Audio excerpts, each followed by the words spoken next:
Hello everybody, welcome to the channel. It is time for the tier list. I didn't make a tier list for Test of Time because I knew that the meta was going to be changing and shifting. They were adding in all these leaders. I didn't know about Hideyoshi and Isun Shin, but I had a feeling that a DLC was coming that summer.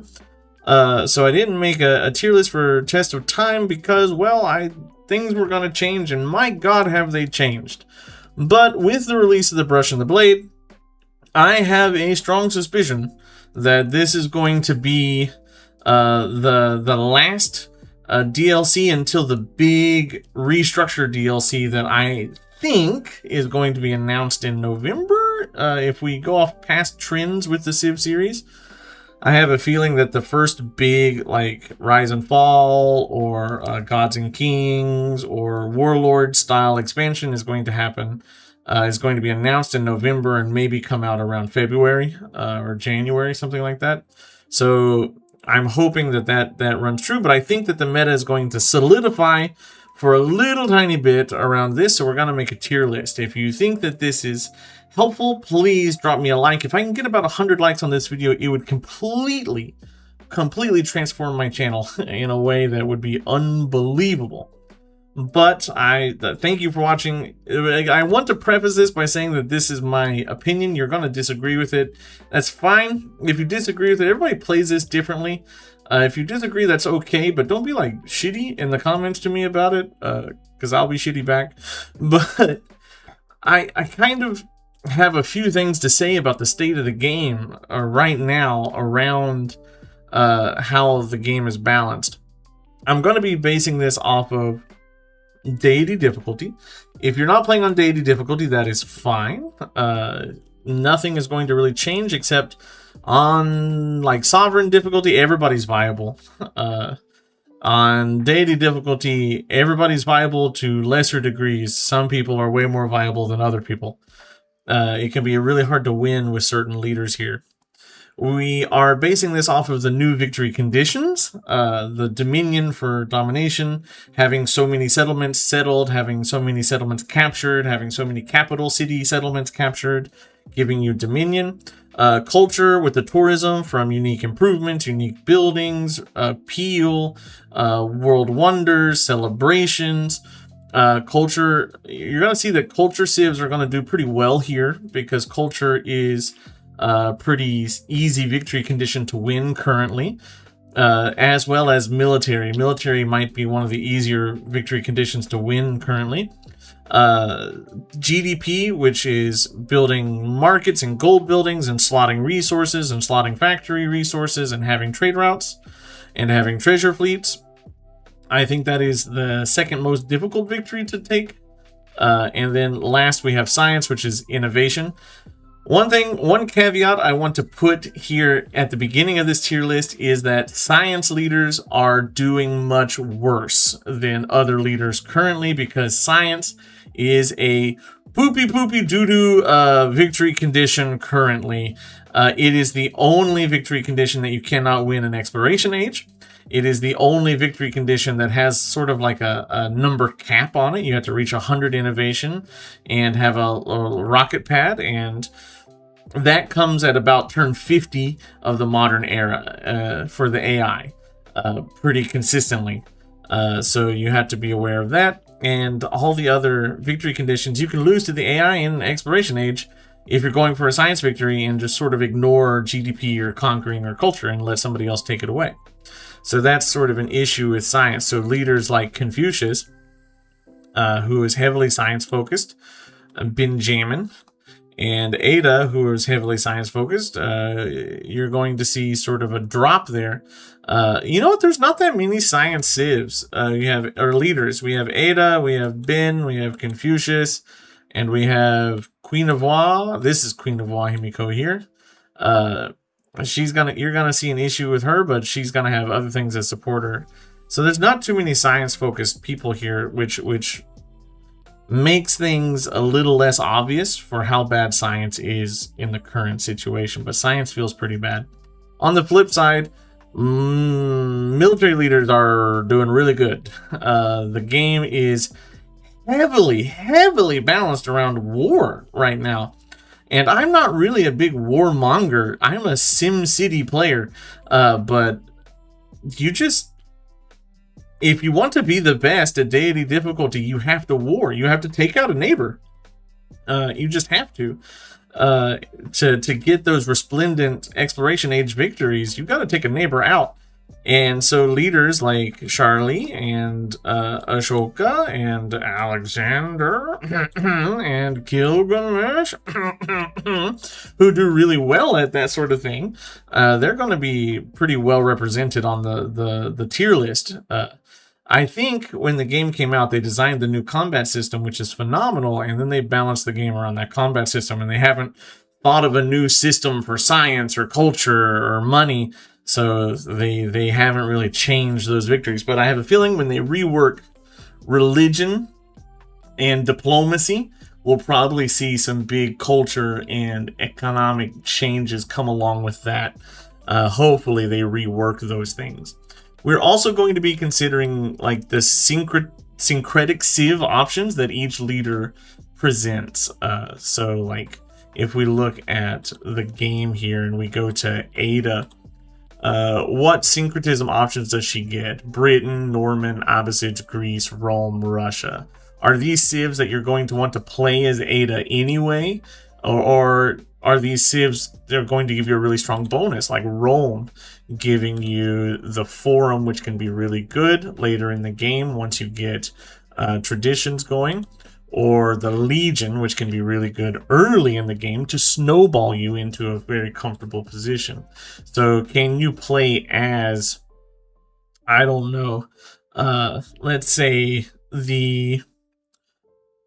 let's just throw up Diviet here, and in Antiquity Age end up with this great tradition. I don't know if it's a great tradition, but we're going to say +1 gold on fortifications. Cool. You get this tradition and the Legion. You can do those things with Ada, which is going to change her sort of tier list placement. Looking at the tier list, let's break down our respective categories. Strong, no synergy required. These are leaders that warp the game themselves, no matter what civ you're playing. Think about some Charlies here. Strong, only with a specific synergy. This is going to be people like Genghis Khan, where you have to have cavalry units to really take off with him. Generally good. This is where most leaders should fall. Any leader, the leader balances the civ more than the civ balances the leader. They're kind of like both at play when you play as this leader. This is like a B tier. Generally weak. This is where your civ choice matters more than your leader choice. Think someone maybe like Machiavelli. Civ choice more than leader choice. And then generally poor, no synergy exists. These are the bad guys you don't really want to be playing very much. Last time, I think I had Jose and Battuta down here. I don't know how many people we're going to have down here at the end of this episode. I can think of maybe one or two that might go down here. But, yeah, I don't think the game's in that bad a state where we'll see very many of these. That being said, we're also going to be running this mostly as like a podcast style video. It's not going to be very visually entertaining. So if you want to have this on as a background, I should have mentioned this before the 8-minute, 30-second mark, but go ahead. Have something, do something else while you're listening. Let's go ahead and get started with our first leader. Starting us off here is Ada. Cities receive 2 science per age when you complete a civic mastery, resetting at the start of each age, and gain culture equal to 100% of your total or science per turn when you complete a tech mastery. Ada is pretty interesting. I think she's a fairly balanced civ. I don't think she's poopy doo-doo garbage right now, but science leaders are not doing very well. Specialists got a big kick in the teeth with the happiness nerf and the adjacency nerf. Specialists are pivotal for science victories and science games. And Ada doesn't get very much to help specialists be better than what they are. Science is not very good right now. It's not the victory condition that you want to be going for. However, Ada plays more as a culture leader than a science leader. You're wanting to get strong early culture, which recurses into science, which recurses into culture, as long as you're pursuing the masteries. That being said, however, masteries are a lot worse than they were now with the test of time. A lot of the incidental bonuses that were on the tech, and especially the civic tree, there are way less civic masteries than there used to be in the game, because the unique civ trees have lost all their civic masteries. So masteries are not where you want to be researching currently.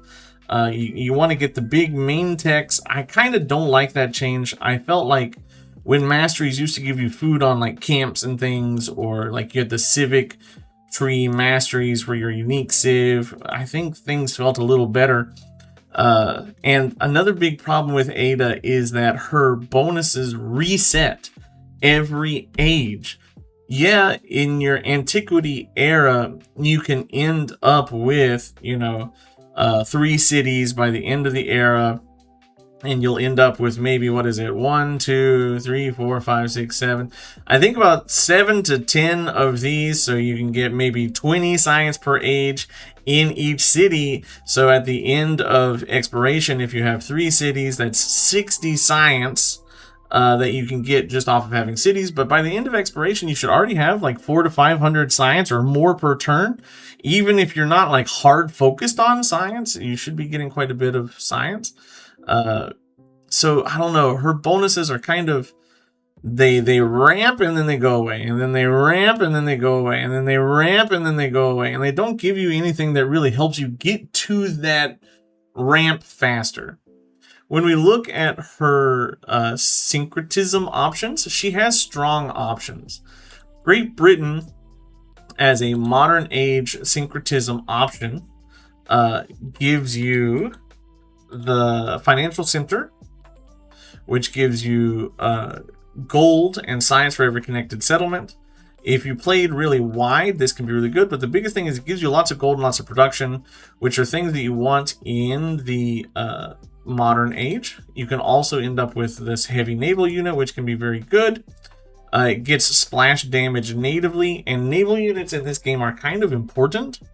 And the Antiquarian, which gives you culture for every tile in your capital when you excavate an artifact. So this will get you somewhere around 6 to 7 bursts of this 20 culture in your capital. But by the time you're getting your artifacts, you're getting like hegemony artifacts, which is like the last of the culture that you need, honestly. You don't need any culture beyond hegemony to win in the modern age if you're going for a culture victory, and you're obviously going for a culture victory if you're excavating artifacts. Either revenge is good if you're going for war, but as Ada, do you really want to be going for war in the modern age? It does help you take out a tech leader if you're not the tech leader, but it's only for naval units. I would kind of rather be playing Great Britain as Ada, but because most of Great Britain's power, I think, lies in their traditions here. The traditions are very good. When you look at her antiquity options, you have Greece, Rome, both very good options, giving you culture and influence and unique unit if you want it.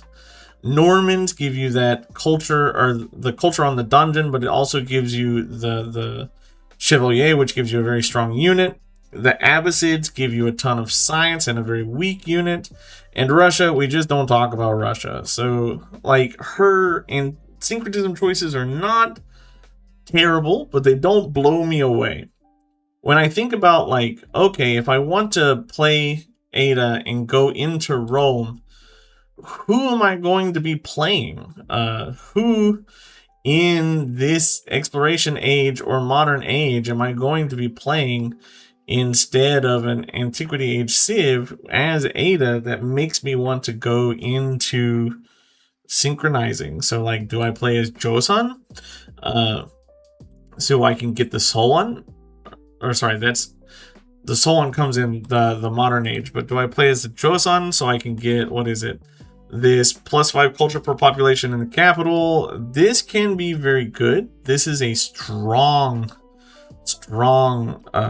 thing, tradition that can be very powerful throughout the game. Or, you know, we can go for happiness, but then we lose out on like the Legion or the Hoplite or the Forum or the Parthenon? The Acropolis. So her syncretism bonuses are okay in like antiquity. They're really good in exploration, but who else are you going to play besides playing the Abbasids to synchronize into this? You're just gonna play the Abbasids as Ada. She automatically unlocks the Abbasids, which makes her a little bit better. So I don't know. She's a science civ in an age where science is not so great, and she doesn't have like a very strong direction that she's forced into. So I'm gonna put her in like generally good. I don't think she's like terrible, but she's just sort of okay. I like playing as Ada, but I'm never fully entirely impressed when I play as Ada. Moving on to Alexander, that took 8 minutes. Oh, we still got like 30 of these boys to go, so no, a lot more than 30. We're kind of screwed. Alexander is good. Alexander is pretty solid as a leader. He's always been a one-trick pony, and he is kind of a one-trick pony in this game, but the one trick that he has is good, and it works very well. I'm kind of like viewing all these leaders as, can you get a resplendent victory and win in the exploration age and not even get to modern? Or can you get the win within the first 30 turns of modern? How easy? And Ada struggles, whereas Alexander is not a struggle. So cities other than your capital with a wonder get 10% production and culture, 20% if they're on a different continent than your capital. That does not mean distant lands. There are different continents in your homelands, and there's very easy to end up with 3 continents in your homeland, and it's very easy to end up with lots of civs on those different continents. And we know that there's a plethora of wonders available in the game now, since every civ gets their own emblematic wonder, and the AI builds those wonders. If you start next to Egypt, they are in a world of hurt, and you are going to get a 20% production and culture bonus, allowing you to grab more wonders, allowing you to grab more settlers, allowing you to grab more units. That's all good and dandy. You get combat strength for land military units, +2, and +1 for unique military units for every city with a wonder other than your capital, up to 6. And this does not have to be conquered. Same thing with this. This does not have to be conquered. So you can just build a second city and build wonders, which I think if you're playing as like Egypt is a perfectly fine thing to do. However, this bonus is really slept on. 2 combat strength flat for military units. That's your cavalry, that's your archers, that's your siege units, that's your infantry units. It's everything except for navy units and air units, which is just a flat +2 gets you off to a good start. However, if you're using a unique military unit like the Legion or the Hoplite, which already get huge bonuses towards combat strength, you're getting +2 on top of that, and you can get potentially +8 if you have 6 other cities with a wonder other than your capital. That is a ridiculous amount. It beats the deity difficulty modifier. So that's really powerful.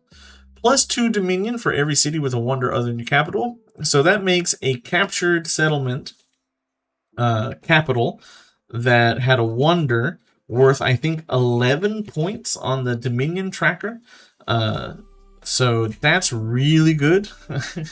I usually win domination victories with about 100 to 120 dominion as a resplendent victory, and that's just 10 conquered capitals.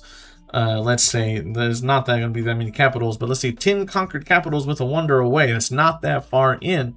So he's pretty good, and especially if you're taking out civs early in antiquity, they don't have that many settlements in exploration that you have to take out for you to be able to be 6 times ahead of your neighbor.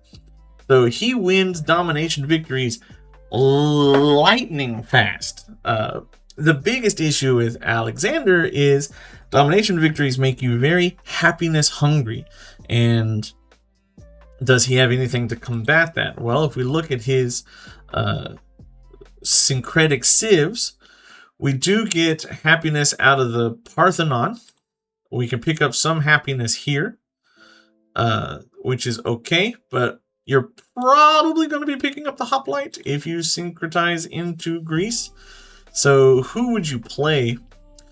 Someone that gives you some big happy bonuses would be really important.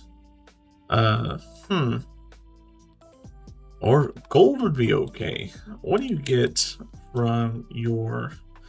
This Spain could be pretty solid as a civ that you could pick up. Or you're probably most likely looking down here at something like Prussia or something like Qajar, or well, not Qajar necessarily, something like where is it? Ottomans. He synchronizes into Ottomans. So his syncretic civs are very war focused. Persia, Mongolia, France, Ottomans, Greece, or very science focused. The Abbasids. These guys feel like an odd choice. They're just there for historical accuracy. You're probably never grabbing them as Alexander. But the thing here is you don't have that much happiness hidden in here either. The Paradisa lost its happiness. Greece gives you happiness. Mongolia just gives you the Keshigs. That's what you're picking up if you're choosing Mongolia, is you're picking up the Keshigs. France can give you the Avenue, but that comes in the modern era, and so you're gonna want to have won by that point. So his syncretic civs aren't necessarily great with supporting his happiness, but look at this, you can get Keshigs. Right? You can just get Keshigs. You can get hoplites. You can get immortals. That's all you care about. These two, I'm not even going to really consider because you win by the time you get to modern, and Abbasids are odd man out. Alexander's really good. He's especially good if you have synergy, but I think that we're going to put Alexander... I want to put him in strong, no synergy required. Honestly, yeah, because whatever civ you're playing, you can syncretize into a strong unit. So, yeah, strong, no synergy required. Alexander, really fairly good. Moving forward, we have Amina. Amina is someone that I think was like really hyped up by the devs when the game first came out, and she's not necessarily kept up too well. She gets +1 resource capacity in cities, which is nice. I will admit that going for that GDP victory, that resource capacity is really good. +1 gold per age for each resource assigned to cities. Gold can be very strong, but this is not that much gold. I don't know. It's okay. +5 combat strength for land units in plains and deserts make her want to feel aggressive, but it can also be defensive if you're playing as Egypt. Amina is someone who's very clearly designed as someone who sacks cities, takes cities, and fills it with conquered resources. And that's all well and good. However, if you want to be playing an economic victory, which it seems like she wants to do, you want to have trade routes, and you want to have lots of choices of resources that you can get from people. It's good to have plenty of cities in order to have space for your resources and your factory resources. You want to take out distant lands so that you can get treasure resources. But she doesn't really get any aggressive bonuses other than the 5 combat strength for land units in plains and desert. Consider this compared to Alexander's, possible +8. 5 is good. It's all the time if you're in plains and desert, but that limits you to the middle of the map, essentially. She's not bad. We cannot say that she's very bad. The resource capacity really helps. The gold per age really helps. But if you're going to be conquering, you need happiness now that the settlement limit has been changed. Or else you're going to just be conquering up to a little bit above your settlement limit and hoping to trade. But people will hate you and declare war on you all the time, and you won't be able to trade very comfortably. looking at her syncretic civs, I like to play Amina as America because you get lots of golden production bonuses. And all of these are good syncretic options except for Mexico. I don't feel that Mexico really strategically complements her. I do not know what they are trying to say here. And also, if I'm in the modern age, I'm probably playing as a modern age civ by the time I get there. Egypt is pretty good for economic victories because of the, the mastaba, the necropolis, gives you a lot of gold. And it allows you to purchase things, which can be really important for an economic victory, purchasing your trade routes. Aksum is really good because it gives you, if you're synchronizing into them, the wallet, which can be very strong for gold. But more importantly, the Tao allows you to get trade routes, right? So you want to be able to get trade routes and have navies out. That can be really strong. Synchronizing into the pirates can be okay as well, because the pirates will give you the haven, which gives you treasure resource gold, which is really good. So you have the option to get gold, but pay attention, none of these give you resource slots, and resource slots are really important for an economic victory. If you're playing as the Songhai, if you're synchronizing into the Songhai, you're doing it wrong. You want the Songhai for their unique traditions. So you're probably going to be playing as the Songhai. And Buganda is really good. But in the modern age, well, you're probably test of timing as Buganda and synchronizing into other things. So I don't think her syncretic choices are particularly amazing, but you do have some strong choices with the gold from the pirates, the Tao from Aksum, the necropolis from Egypt. As long as you're conquering wonders or building wonders, you are okay. So I would say that we should put Amina into the generally good category. You know what? No, I'm going to put her down here generally weak. It can be good with synergy. I don't think she carries any civs. You can't play Amina of the Han, for example, and have a good time. But if you play Amina with Aksum, if you play Amina off of her syncretic choices as her syncretic choices, she can be good. But I don't think she's ever great. That leads us over to World Renouncer Ashoka. I think World Renouncer, not Conqueror, Renouncer. I'm going to go Renouncer first and then Conqueror. I think World Renouncer Ashoka is really good. He just got changed. So this is supposed to be a buff. I think it's pretty good. So he leans into specialist play because he gives you happiness, and you need happiness and food for specialists. Specialists are not particularly fantastic right now. You do have to have a good map or good wonders for specialists, but he supports specialists very well. So +1 food in cities for every 5 excess happiness. It is easy to get to +60 happiness or more. 150 happiness is the triumph, the minor triumph for Exploration Age. And you know, what's 150 divided by 5? So 10, 20, 20, 25. So that's 25 food in cities. In a city, if you can get that in your capital, 25 food in your capital is fantastic. Also, that gets like multiplied here by 10% in happy settlements during a celebration, or 15% or 20% depending on how happy you are. And with that much excess happy, you're gonna be cycling into celebrations all the time. And with the government changes, celebrations are a lot more powerful, especially when you get the 100 influence in Antiquity Age. That can be really strong. The -2 food, -2 happiness cost on specialists can be really strong, completely negating your specialist happiness cost in the Exploration Age. Your unique or happiness or food buildings give +1 happiness to adjacent improvements. So your outer edges of your cities, if you're placing your uniques there, it makes It's buildings, not improvements, remember. It makes the farms and improvements you have on the edge of your settlements give you a little bit more happiness if you're putting food buildings out there. So I find it mostly works on like my coastal tiles. I'm putting my inn and stuff next to the coast, and so I get happiness off my coastal tiles.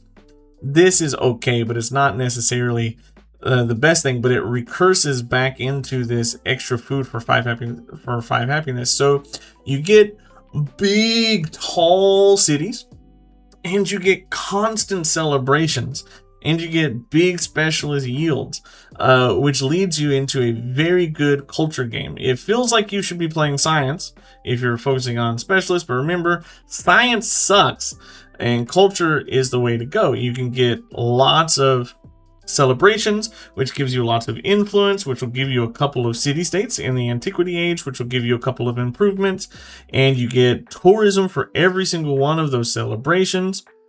You're getting culture and production off of your specialists if you have the production card or the culture card, or you're putting them on like good productive tiles or something, and that'll allow you to get wonders. You'll get the wonder building celebration bonus. So he's very set for a very good culture game. And it doesn't really matter what civ you're playing, because, you know, any civ works off of food and happiness. But if you do have a happiness civ, you're going to be doing even better. His like syncretic civs are pretty good for what he wants to do. Moria, you can play as anybody and still get the Moria unique building, which gives you 10% happiness in the settlement. So you can play as, let's say, Inca.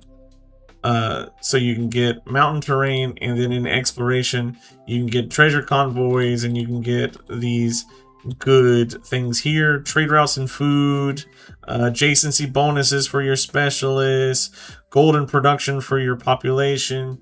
I'm not saying that that's the best choice, but you can also just get 10% extra happiness in a settlement, and you get science, and you get culture off of it. This is one of the best syncretic options you can have, because no one wants to play as the Moria.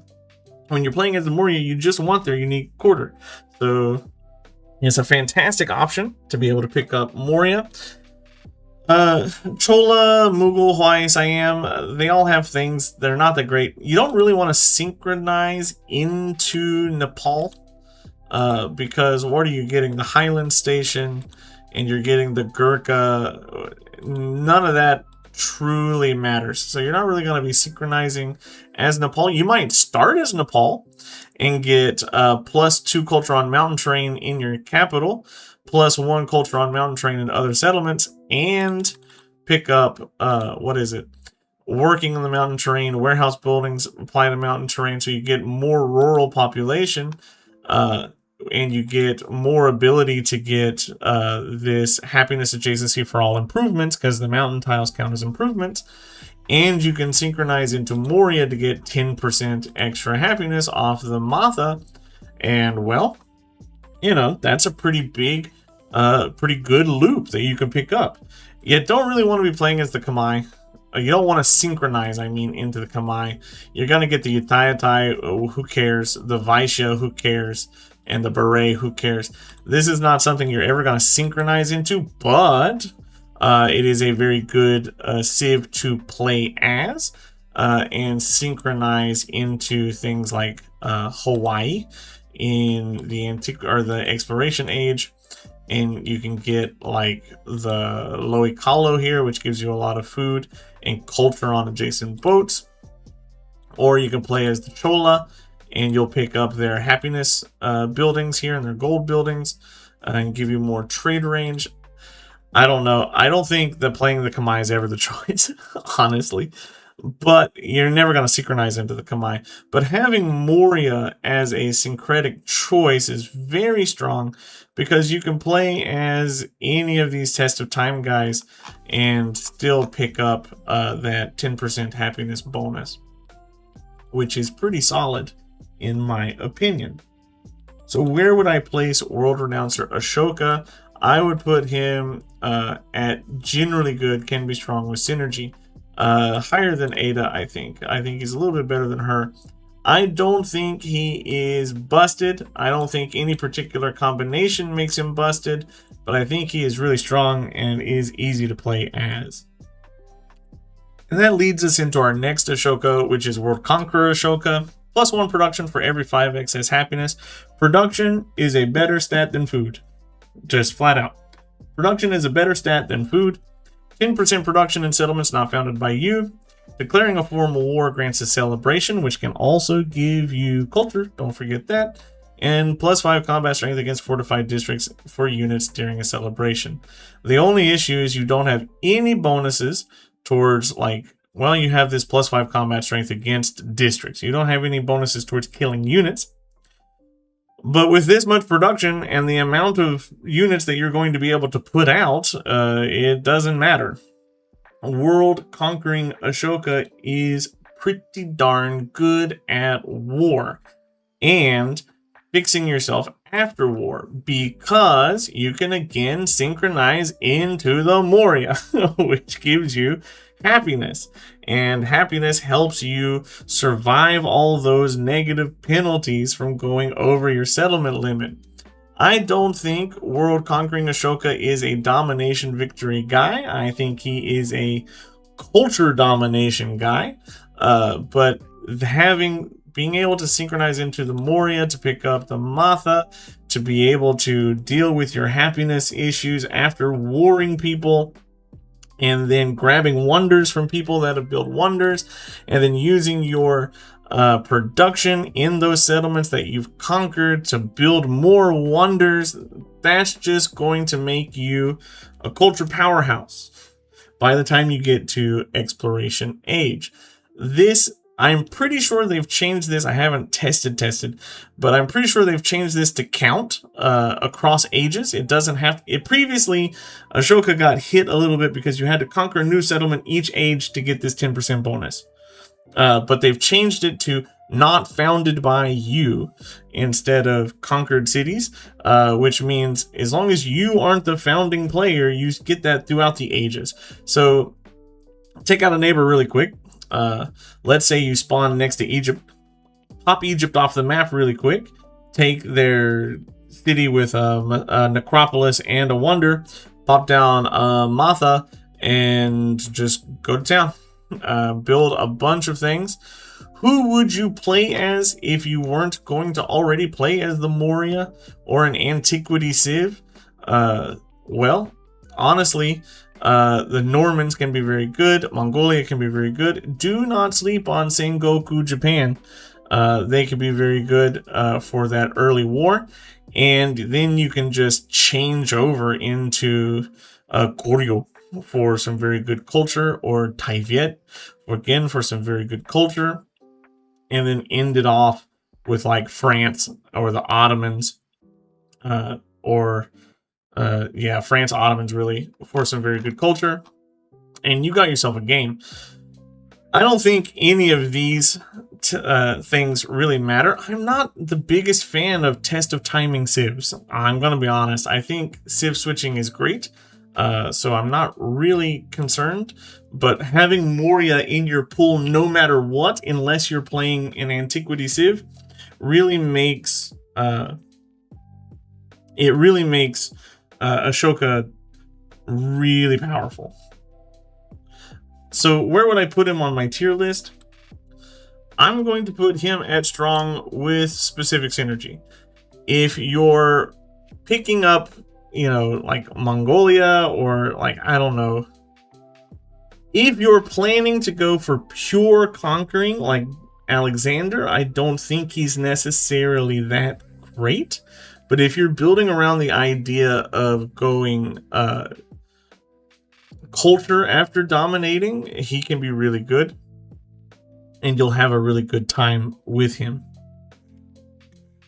On to the next one, and that is our Civ 7 Golden Child, Augustus. Augustus is just phenomenal to play at almost all points of the game. +2 production in the capital for every town. Production is a great yield to have a bonus for. So just being able, you can build units, you can build buildings, you can build wonders, you can build trade routes, you can build anything that leads to a victory condition as long as you have production. And you are rewarded for going very wide, which is probably the best way to play the game. You get purchase culture buildings and towns with any focus, which is good because the culture tree is very strong. 50% gold towards purchasing buildings and towns, doubled if that's present in your capital, is also good. Because the biggest issue, if you have one of these civs that are city focused, like Joseon only has 2 city limit, or Qajar, which you don't want to have that many cities, you're struggling with yields because towns can only build certain things, right? But you know, with Augustus, you can just build everything. Culture buildings everywhere. You can build happiness buildings in certain settlements. You can build science buildings in certain settlements.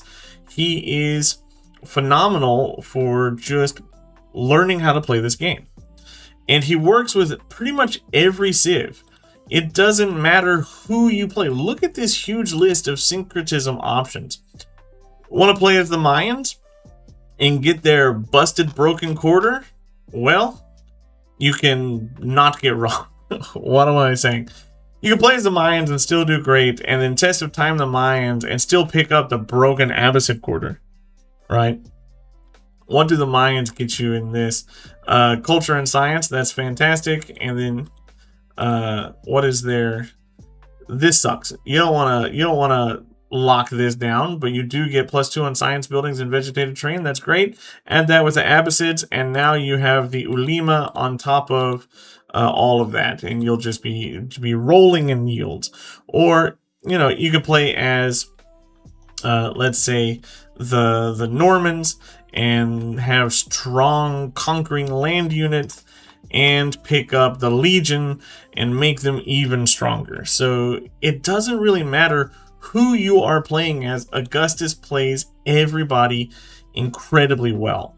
He has bonuses to the best 2 yields in the game, production and culture, and then the third best yield in the game, which is gold. So we stan Augustus here on this channel. He is super duper good. He's going in strong, no synergy required. You can play him aggressive and conquer things. You can play him as like Rexing and settle things. And you're just going to benefit no matter how you play the game. And this is a wide game, wide meta currently. And he just plays wide.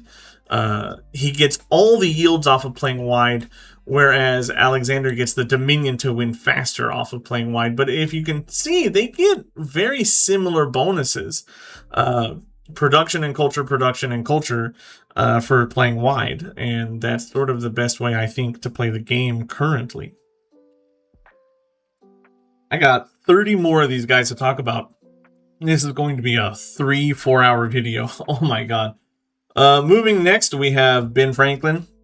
Ben Franklin gets a bonus to production, which is really good. He unfortunately gets a bonus to science, which is less good currently. Science is not the best yield. Science per age and production, and on production and science buildings. So you're double dipping on science bonuses. Production buildings don't increase the cost of your city buildings, which is really strong. You want to be building all of your production buildings with every leader. You want to be building your barracks, your blacksmith, your metallurgy, your castle. You want to be building all those things with every leader. And Benjamin Franklin gets science on top of that production, which can be good. Incidental science is strong. Science focus is less strong. You get 5% production towards constructing buildings for active endeavors. So you are like the infrastructure king as Benjamin Franklin. You can build everything.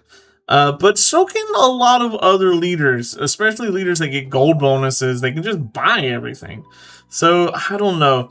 His bonuses seem really good, and they were really good when the game came out, and they've become less good so far. +2 science per age from every active endeavors you started, and you can have 2 endeavors of the same type active at the same time. This is okay. Currently, though, I don't think endeavors are the place to be. I think your influence is better spent on city-states, and you're only really going to be popping endeavors after you've already got the city-states that you want to have.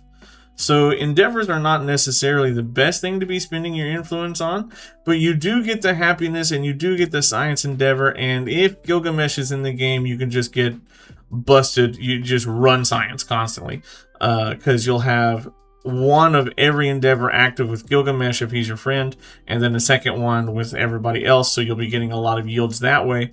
But he doesn't have any bonuses towards getting influence natively. Influence is a bit of a choke point for old Benjamin here, so that sort of takes him down a peg.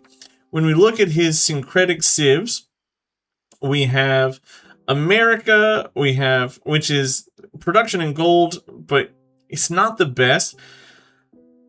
I honestly speaking, these modern age civs are not doing it for me as far as like considering my game based around these bonuses, right? I don't want to be like, oh, I can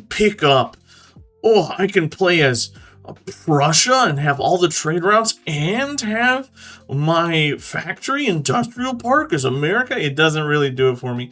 It does give you GDP, which is great. It is double production buildings, which double dips on his bonus, which is great. You're probably picking up America every time as you play as Ben Franklin. What I tend to do is I either play as America or I play as Great Britain, and I pick the other unique district as well. But the more important ones are going to be these antiquity ones, Rome and Greece. This gives you influence on this building if it's on rough terrain, but that's very map dependent. And Rome just gives you culture, so nothing that like synergizes very well with your production or science kit. And then science or exploration age, you get culture and fortifications on the Normans, and you get gold off of Spain.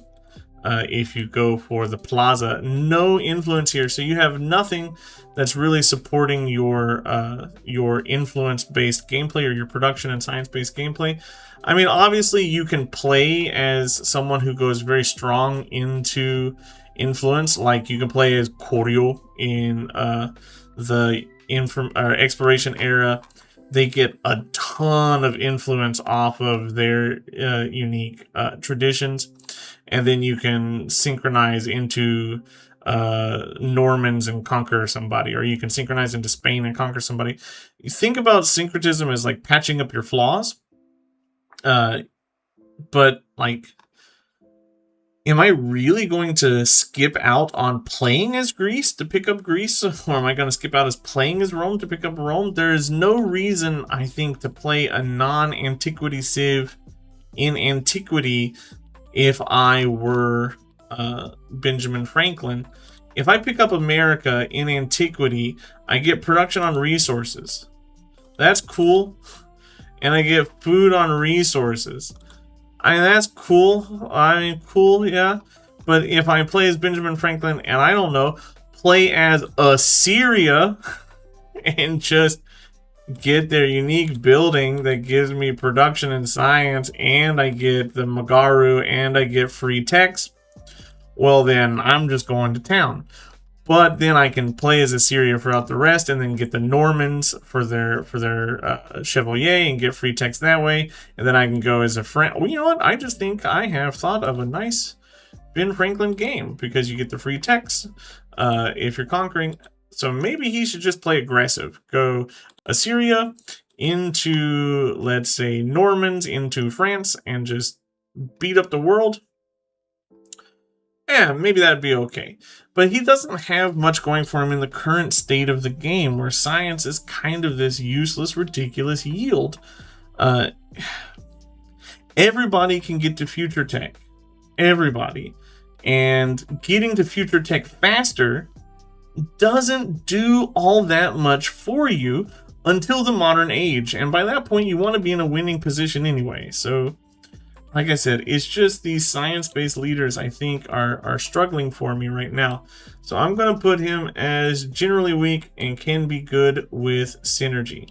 I think Ada is better with most civs than he is.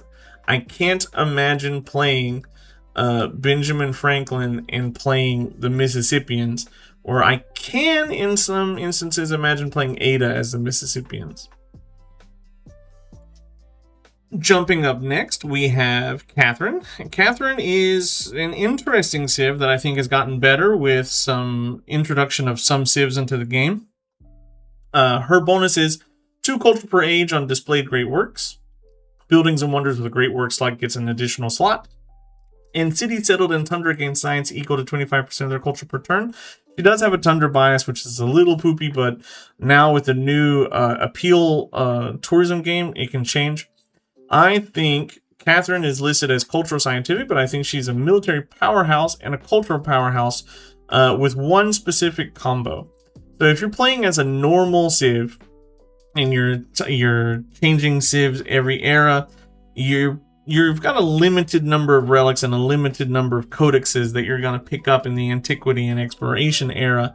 In Antiquity, you're going to get 12 codexes, codices, and that's kind of like where you stop. There's 12 on the tech tree plus a couple of events that give you a codice. So that means you're going to get about 24 extra culture off of that, which is not the most amazing thing in the whole world. However, with the introduction of Test of Time and the introduction of the Ottomans, Cathy has jumped up very powerfully because the Ottomans gain a codex when you enter a celebration. And you can easily enter 5 or 6 celebrations in the Antiquity age if you're playing around happiness properly, which gives you more culture in the Antiquity age, which is really good. Or you conquer an original capital. And how can you conquer an original capital? Well, you get the combat strength. So if you're playing as the Ottomans, you sink into Rome and pick up the legions. There you go. There you go. And you have the culture to pack up the traditions to back it up. And then you run. And you stay as the Ottomans in exploration. And then you pick up the Boyar. Or you pick up... you grab this, which is... oh, you can't do that. Sorry, you have to synchronize into them. Here? Yeah. But if I look at the Ottomans and I look at theirs, look here, we can get happiness on displayed great works, and training siege units grants happiness towards celebration, which gives you even more of these, and then you'll pick up Bulgaria for their boyars. Or you'll play as the Normans and pick up the donjon here and have extra culture and extra happiness. So, like, this one specific combo makes Cathy really very strong. And she's not talked about enough in the list of strong civs. But other than that, she's generally just okay. She's not a leader that makes me go like, ooh. But she supports herself fairly well.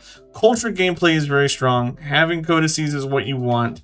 Getting culture off of doing these things helps you a lot. It helps you get to that culture gameplay, which will get you to the resplendent victory in Exploration era, or the 4 times victory in early modern era very easily. If you're just stacking up your great works. And in the Exploration era, if you're just spreading your religion, which is what you want to do anyway, you'll get a lot of bonuses from it also. Can she synchronize into someone with a unique...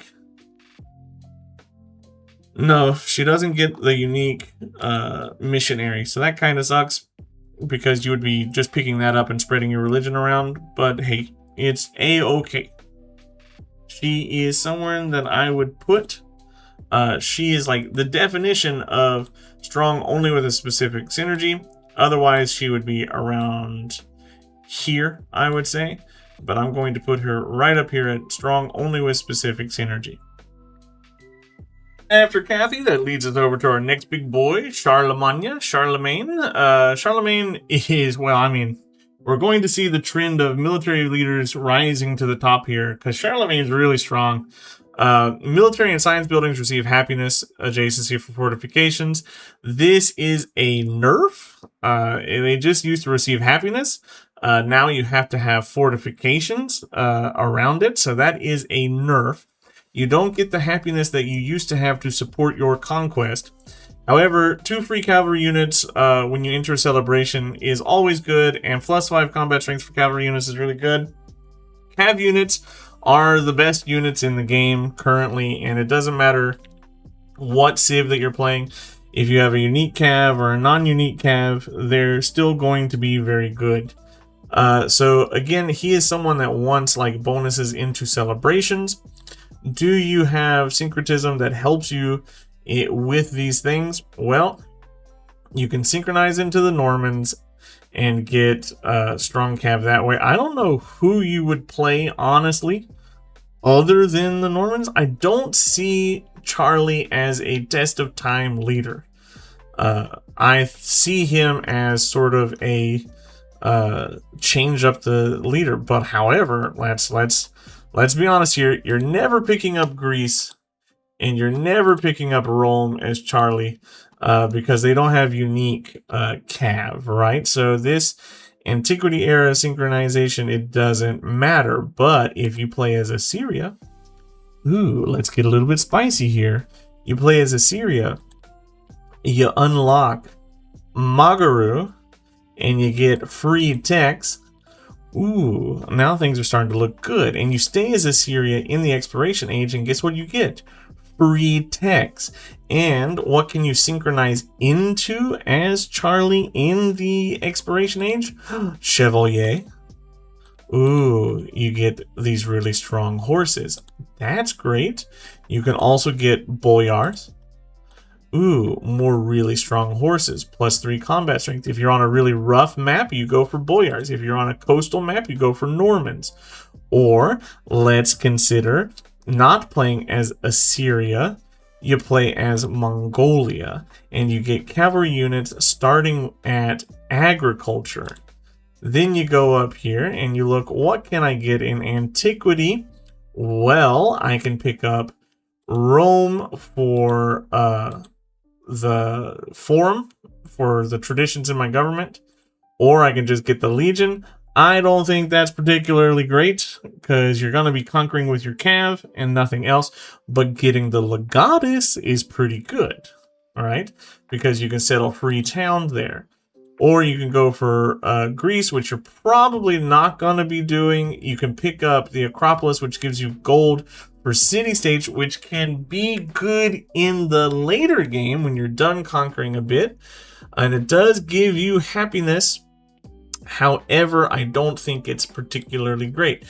But just having the strength of Mongolia by itself and having those early game cavalry can be like phenomenal. I think, however, though, you go for Assyria and you test of time the whole game, and then you pick up your really strong cav in exploration based on what you're looking at here. And then you pick up Prussia to get, in modern age, you pick up Prussia to get the Hussar. And you just go on a conquering spree and you get all the techs, and you can win a science victory cheaty that way. However, let's consider like we don't go for that Assyria or Mongolia combo. We can still test of time and do a fantastic job. If we go, let's say, Moria, we get the great building, we get the free cav, and then we move into Normans or Bulgaria or even Spain, and we'd have great cav. Or we could go Carthage to get the Numidian cavalry, and then we can move into any of these. Everybody has access to cavalry units, and cavalry units are good. They're the best units in the game for conquering. So, like, any sort of gameplay that you want to do works well with Charlemagne as long as you're aggressive. And this is a patch that, like I've said before, rewards aggressiveness. This is a very military-minded Civ game. So I am going to put Charlemagne. He used to be strong, no synergy required, but I'm going to put him strong with specific synergy. It's like, it's really hard. if I could put him on this line, I would put him right on the line between strong, no synergy required. You know what? No, just do it. Strong, no synergy required. Any civ works with him as long as you're aggressive, taking out your leaders, your neighboring tech leaders or your neighboring culture leaders, and just choosing your game after that. You're probably not going to be going for the economic victory, honestly, but culture works with them because you can conquer unique settlement, or unique wonders, unique improvements. GDP does work, but it's like the last. Domination clearly works, and if you're going for like Assyria and then the Cav cheesiness with Assyria, then tech can work. So I don't know. Charlemagne is really good. I'm probably going to put him at the bottom of strong with no synergy. He used to be one of the best in the game. I don't think he's necessarily that right now. Let's talk about Confucius. And this is a controversial take from me. Everybody tells me that I'm wrong, and I really don't feel this, that I'm wrong about this. But Confucius is not a very good leader in the current state of the game. Everybody remembers like day one, Civ 7, where Confucius Hawaii was the craziest combo in the world, and just Confucius was one of the best leaders in the game. I don't think specialists are where it's at right now. I don't think, let's say, unsupported specialists. There's how many games do you play now in antiquity where you have a specialist that you could put down and you say, wow, this isn't actually worth the specialist slot. Working a mine would be better. Working a farm would be better for me. Working a unique improvement would be better for me. Right now, unique improvements are the way of the game, and specialists are not necessarily where it is at. So this +2 science from specialists can be extremely strong. There are points in the game where you end up with like 30 specialists in a city. That's +60 science coming off of one city. However, do you have the happiness to support that? He doesn't. Do you have the food to support that? He doesn't, but you do get extra growth. Sometimes you roll really bad map gen, and the maps don't give you the adjacencies you need. And you don't have production towards wonders. You don't have culture bonuses to get some wonders. So you don't have anything that helps you get those crazy big specialists that you used to be able to get. And so now this +2 science, it also doesn't get multiplied like adjacency bonuses. So it's just a flat 2 science, and it's good.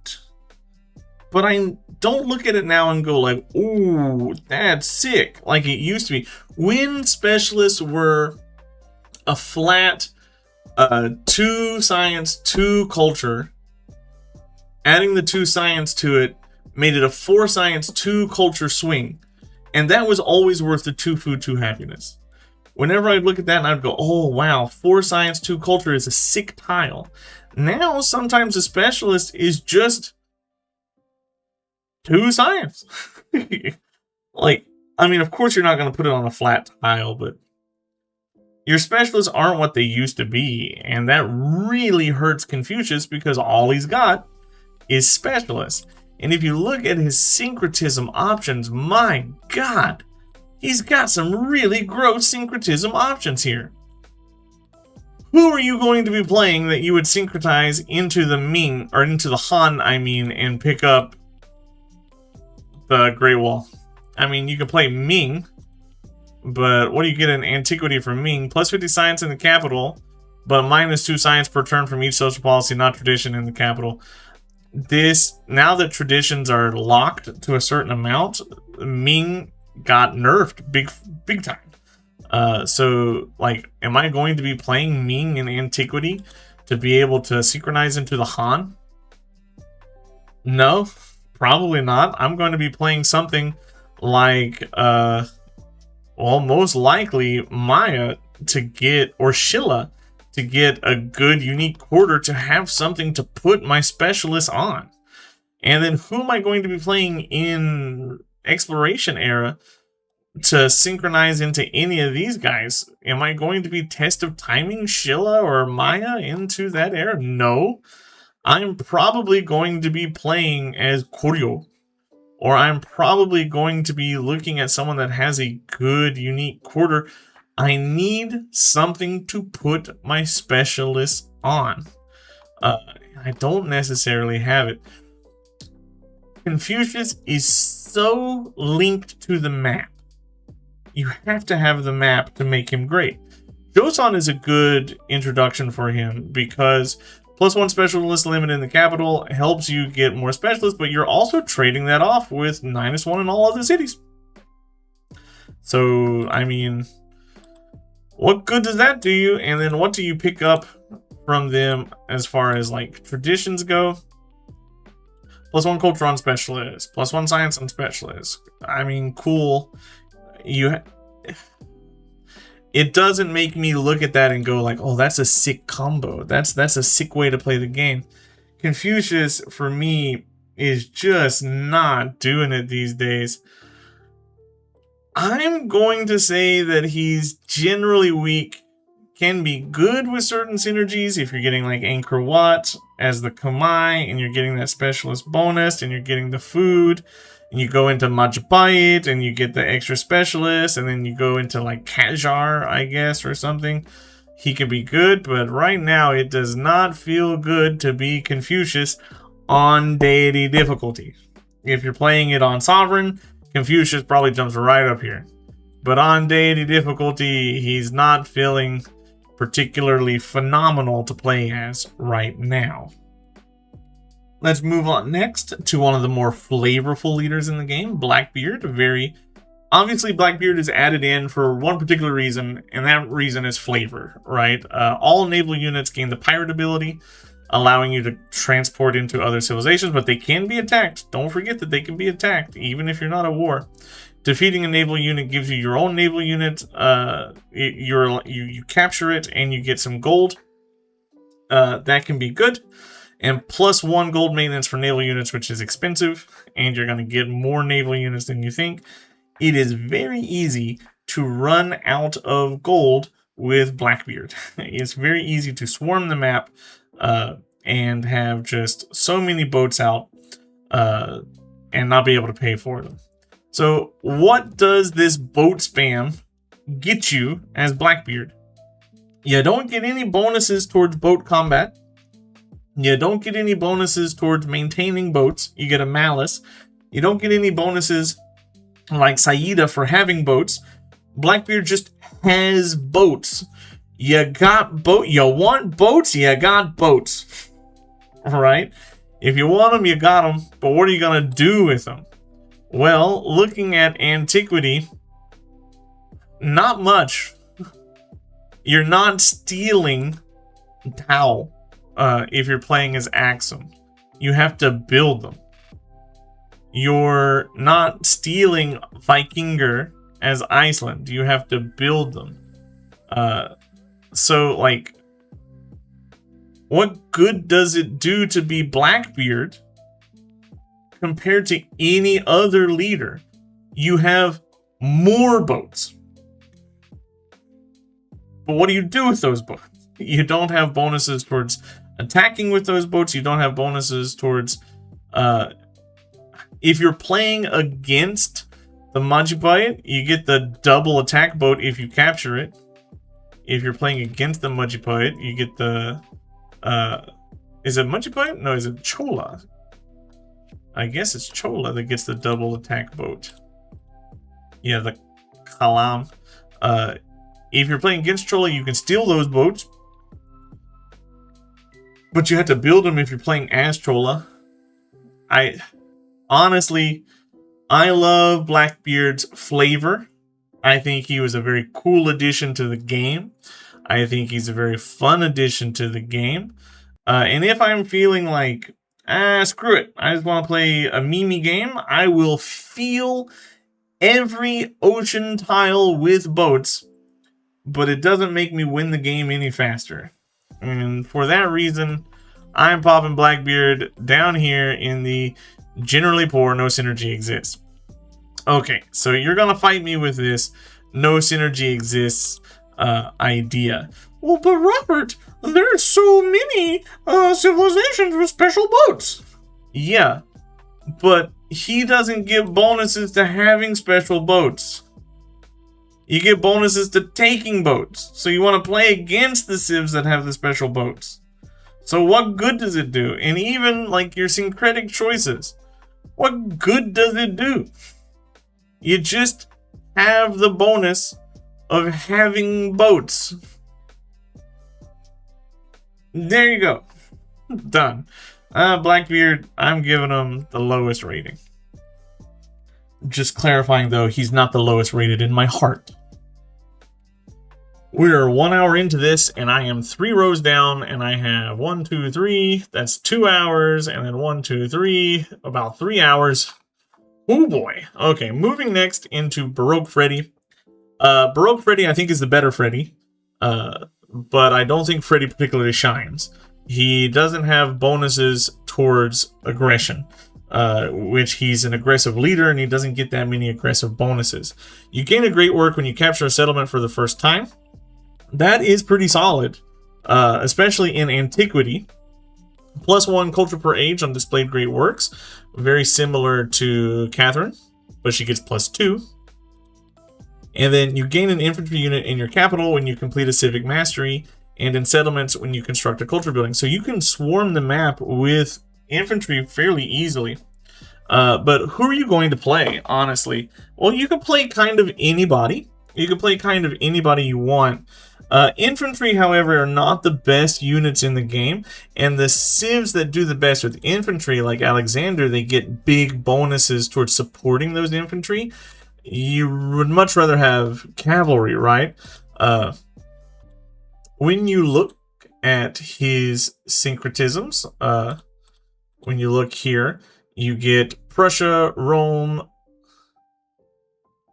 Do these count? Am I wrong? Oh my god, am I wrong? Have I been doing this wrong the whole time? No. Well, maybe he gets... Hold on, I have to check. No, I was right. I was just overreacting. I'm dumb. I'm dumb. They're all the same. Normans, France, Prussia, Spain. And then we look here. Normans, France, Prussia, Spain. Yeah, so they're all the same. But, okay, so where was I? Great works, very good. It allows you to like avoid tech masteries if you don't want them. It allows you to avoid spending time building missionaries if you don't want to. Culture per age on great works. Culture is a very good yield. It's probably the second best yield in the game, if we're not counting influence. Production than culture. It's probably influence production than culture, honestly, but so few people get influence as a bonus. And you infantry spam, which is great, but we wish it would be cavalry units that you're spamming. Looking at his syncretism, you get Rome and Egypt. Who are you going to be playing that you would be picking up any of these in the antiquity age? Well, France is pretty good because you get the celebration effects. You could also play as the Ottomans. The Ottomans giving you codexes, and you get culture on codexes. And that just doubles up with your conquering. It conquers. You also get it from conquering, which doubles up with the Ottoman bonus. So you get a lot of great works. That helps you with the culture victory. You can ingress into a culture victory, but I don't think he's as good at it as Alexander, because he gets the combat strength bonus and the dominion bonus and the production bonus. I don't think he's as good at it as Catherine, because she just gets extra culture off of it, but she doesn't get the infantry bonus. So they're kind of similar in that if you're going Ottomans and you really push for it, you can get a really good well, you can get a legion spam, actually. The issue, the really terrible thing is this infantry unit lands in your capital, and if you're aggressing, the capital is not where you want your units to go. You want your units to go to the next nearest settlement, so he's just kind of slow with conquering a bit. I don't think Baroque Freddy is bad. I don't think he's down here. I also don't think he's down here, but this might seem crazy, but I don't think he's as good as Catherine with the Ottoman combo. I think Catherine is better with the Ottoman combo. But maybe I'm overrating Catherine quite a bit. I want to put Freddy here. In generally good, can be strong with synergy. Where would I put her outside? I'm overrating Kathy. I'm going to move her down a little bit. Sorry for the people who are watching this timestamped, but I'm going to move her down just a little tiny bit. I think Ashoka is better than her, and I think she's more along these lines than those lines. We're moving on to the more aggressive Freddy, Oblique Freddy. And I have said that aggressive leaders, military leaders, are very good this patch. But I don't think he's the good one. So army commanders start with the merit commendation, giving them extra command radius. That's nice. That's actually really fun. You gain an infantry unit in your capital. Again, that poopy restriction right there when you complete a tech mastery or you build a science building. But really, how many libraries are you building? Think about it. How many libraries are you actually building? And then you get there's more tech masteries than civic masteries, but how many stops are you making on the tech mastery tree, right? Then you get +2 science per age for each commendation earned by your commanders. This is commendation, so it's the ones on the bottom. You do start with a free one, right? Which is cool. You do start with that, so don't sleep on that. But science helps you war, but it doesn't help you recover from war, and it just helps you warring by giving you better unit tiers. There's no bonuses to combat. There's no bonuses to econ, except for the science bonus, in which I rate science lower than a culture bonus. This scales more than this does. And then if you look again, you can play as Ottomans and then pick up Rome, but okay, you're not getting codices at that point. You can play as Assyria, but then you don't get Rome, and you don't get the Legion spam. Who are you going to play as when you're wanting to play as the French for synchronization? Just play as the French. I guess you could go Assyria the whole game and then pick up the French, but you lose out this. You'll pick up the Tercios here, which is okay. I don't know. There's just, when I think about Oblique Freddy, there's no one combination. Sengoku Japan could be really good. Because the command radius, oh, hold on, that might be cooking a bit here. The command radius helps with their bonus. So maybe Oblique Freddy with Sengoku. I haven't played him with Sengoku yet. Maybe you go Sengoku and then you synchronize with all of this. Honestly, I was going to put Freddy in the trash tier, but with that Sengoku bonus, I'm going to put him around here. Better than Confucius, not as good as Amina or Ben Franklin. These guys aren't trash. These are okay, but honestly, he's not trash. He's just got no reason to exist other than boat spam. Mimi boat spam. I just made fun of Blackbeard for being boat spam, and now we're going to move forward to Genghis Khan, who is horse spam. But horse spam is way better than boat spam. In all honesty, it's better to spam horses than boats. Genghis Khan, 3 combat strength for cav units, +5 when in army commander radius. This is just nutso gonzo broken, right? Like, cav are the best units in the game. You get +5 strength on cav. Think about how many ranged cav there are in the game. Do Hwaran count as cav, or do they count as do Hwaran count as cav, or do they count as ranged? Counts as a cavalry unit. Whoop whoop. There you go. So they would get the +5 bonus as well. And Keshigs and Magaru. Army commanders have extra movement. Once per age, army commanders can steal independent power units, which can be very useful in the early game to get you early army commander levels, because you can very easily steal their units and take out their settlement. Or if you've got independent power that's bothering you, you can just clear their units out. He does one thing: conquer the world with cavalry, and he does it very well. The issue being, you've got no happiness bonuses to support you at all. And that is a big time nasty problem at this stage of the game where settlement limit matters a lot. Yeah, so looking at his synchronized civs, of course you're going to be playing as Mongolia, right? They just get too many tradition bonuses here that you want to pick up. +4 in captured settlements for each resource. This alone will save you from your domination game. So don't think about Mongolia as a syncretic civ. They're the civ you're playing. You pick Mongolia in the Ancient Age. Okay, here's the sauce, guys. Here's the sauce. You pick Mongolia in the Antiquity Age, then you synchronize into Assyria, and you get the Magaru, and you go to town. Okay, +5 combat strength when defending, +1 movement, can move after attacking. Yes, please. This is what you want. The Chertanu is also good, right? Or you can just play as Assyria, stay Assyria into the Exploration Age, and go Mongolia and get the free techs, but you're not going to get that happiness that you would get from Mongolia. So if you're going for like a science game, that's how you would go it. Just don't play anything else. You're never going Egypt as Genghis Khan. Why would you?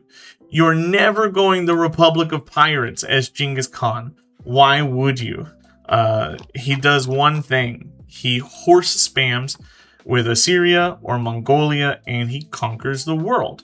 But he does that one thing so very well that you can't like put him here. He has to be strong with only a specific synergy. So good, honestly. Well, the best fun I've had on Civ 7 is playing as Genghis Khan as Mongolia in the Antiquity era. It can be really good. Gilgamesh is a fun one. Gilgamesh ended up being a lot better than I expected him to be, because, I don't know, I just saw like, boring war support guy, but no, this right here, 2 war support when only in 1 alliance, that's easy to do. When one of your military units defeats an enemy unit, gain influence equal to 50% of its cost, or combat strength, that's the Lakshmibai bonus, right? She gets 100, you only get 50, but Lakshmibai doesn't get a lot of these other things, and that was kind of the strongest part of Lakshmibai's kit. Influence is kind of hard to attain in high numbers, so being able to farm up influence is really fun. But what makes Gilgamesh very good is all basic endeavors are automatically unlocked. All of them. And endeavors with allies don't count against the limit of having one endeavor of a given type at a time, and allies can support your endeavors for free. So, here's what you do. You ally as many people as you want. Yeah, you lose this +2 war support on a war, but who cares about that war support? You have so much influence, you can do it. And you send endeavors of every type to as many people as you can. You choose 1 or 2 people to be your neighbors that you pick on, and you don't take all their cities. You just take a couple of their cities, and you just take their units and farm their units up and constantly send everybody that you can. This is really good in Exploration Age. Everybody that you can, all of the endeavors. Culture, science, happiness, gold, combat strength, food. You have them all, right? So he just does so much stuff endeavor-wise, and you have the influence to support it if you're just picking on one person and stealing their units, that you really take off the whole game. And if you look at your syncretic civs, you can get Magaru. You can play as Greece and grab the Magaru and like really just dominate. You can play as, I don't know, Shilla, get some influence out of Shilla if you're trading with all of your allies, and you can get the Magaru, or you can get Immortals, which can be very good. You can play influence civs. You can play as Tonga and still get strong military options. Or no, what am I talking about? I'm so stupid. never mind. Ignore everything I just said. I should be going further down. You can play... There's influence in here, right? You can play as Sengoku Japan and just farm up with Magaru and get free techs and have the influence and send endeavors to everybody. So there is quite few influence civs in the exploration age, isn't there? You can play as, I don't know, you can start as Assyria, stay as Assyria, and get all the bonuses of being the Abbasids. Qajar are really good. So, like, you just have... Well, Qajar is not good to synchronize into, if we're being honest. Because you're just going to get the Bach, which is 10% culture and influence in the settlement, which is okay. But that's modern age. And by that time you get to modern age, you should have won anyway. And I was wrong about his synchronizing choices. I don't know who I would play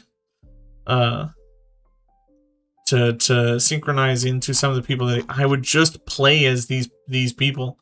But just having this and being able to farm up influence quickly makes him, I think, honestly, might be a controversial take. I think he might be the strongest leader in the game. Tied with Augustus. They're very high up there, those two, compared to these two. I would put like an extra category above Alexander for Augustus and Gilgamesh.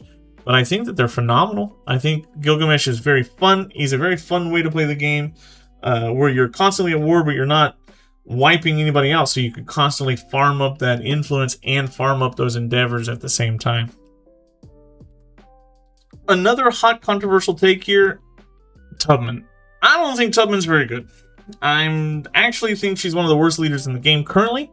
My mind has completely flipped on her. I used to think that Tubman was like phenomenal. This got cut, right? It used to be plus, what was it, like 10? It was a ridiculous amount of war. Did she get nerfed? I'm pretty sure she got nerfed. I don't think it was plus 5. I think it was worse than plus 5. Plus 5 war support on all wars declared against you. Which usually now that I am playing aggressively, so I am declaring wars instead of having wars declared against me. You can't control this bonus is the problem. There's no control here. You do get vegetated movements, so your scouts move better. 100% influence towards espionage actions is okay, but there's no civ that benefits from doing espionage. Espionage is only good when you're behind the AI. And at some point you want to overtake the AI.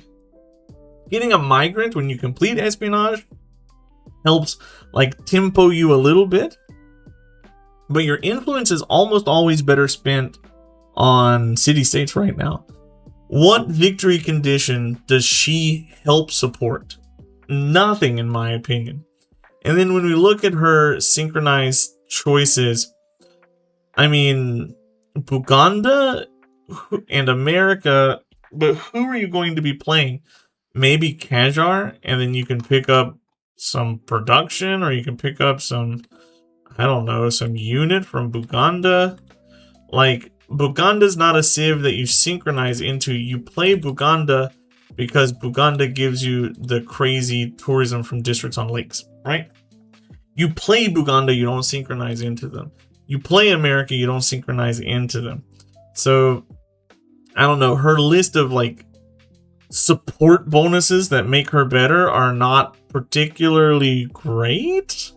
Again, Axum is someone that you play as rather than synchronize. You don't want to dip your toes into any of these civs. You want to play these civs for their traditions. So they're not like Rome. Rome is a civ that you dip your toe into. You want Rome for the Legion. You don't really care too much about their traditions. Rome is the Legion. Or, for example, you would play as you would synchronize into the Maya. Have you noticed how few people synchronize into the Maya? You synchronize into the Maya for their quarter. you don't play as the Maya, you sink into the Maya, right? But like, who would I be playing to want to dip my toes into any of these guys? Nobody. What does she give me besides espionage? Nothing. She's defensive in a game where I don't want to be defensive. She's kind of like a multiplayer civ, I think, a multiplayer leader, I say, that protects you from being attacked while you mess with everybody else. But I don't think she's particularly great on the DD difficulty. I used to be pretty high up on Tubman, and I gotta be honest, she's sort of dropped pretty far in my esteem. So, where am I going to put her now? I don't remember where I put her last time. I'm pretty sure last time I put her in generally good, can be strong with synergy. I'm actually going to put her as generally poor. She's Blackbeard tier, he's boat spam, she's spy spam, and that's it, kind of.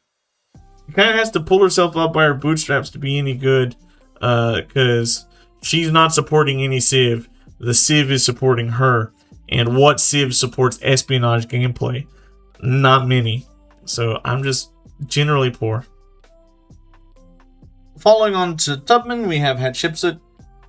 We're moving a lot faster through this rank of 3 than I was running through the previous 3.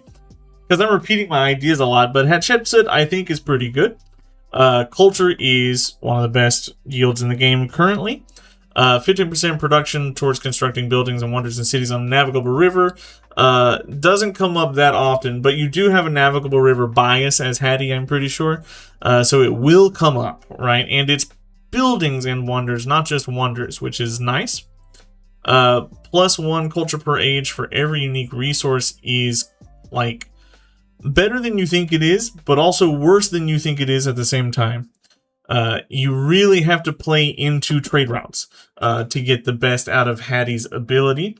And what civs play into trade routes? Well, Scylla plays very well into trade routes, but then you're giving up Egypt, and you're not going to be able to sink into Egypt, which is, you know, not what you want to do. You want to be playing as Egypt because Egypt gets all the navigable rivers bonuses. So in antiquity, you are sort of stuck as Egypt. Are you going to be playing anybody in the modern era and like picking up the necropolis? No, you're never going to do that. Are you going to be playing as Aksum ever and giving up the Egypt bonuses for navigable rivers? Nah. Hattie is sort of stuck as Egypt in antiquity age, in my opinion. Or you can play as Aksum and get trade routes, or you can play as Scylla and get trade routes, but you're giving up wonders. And she kind of feels like she wants wonders, right? You're giving up navigable rivers because Egypt will get you more navigable rivers. Do you play as Songhai in the antiquity age? You get resource capacity in the exploration age, which is good. So, okay, so you play as Songhai, you get extra resource capacity to get extra culture, you get production for every resource that gives you production, and then you pick up, I don't know, maybe you pick up the necropolis for the culture and the gold. You're never picking up the Medjay. Can you get the Jadi? I don't know. I've never even tried. But you're losing out on these, right? 2 food on navigable rivers, 2 culture on navigable rivers, 10% production towards wonders. Again, Egypt is one of those civs that you don't really dip your toe into. You play as, right? So do you want to play as the Songhai for navigable river bonuses in antiquity and get double dip into Egypt? Not really. You kind of want to play Egypt and then go Songhai so that you have all their traditions from both. She feels a little forced. I'm never playing her as Iceland, right? She feels forced into boom boom, and then probably in the modern era you would want to go for, honestly, Mexico would be pretty sick with her for the strong celebrations because you'll be so cultural at that point. But Mughal, so you could just buy wonders, is also really good if you have a strong gold baseline.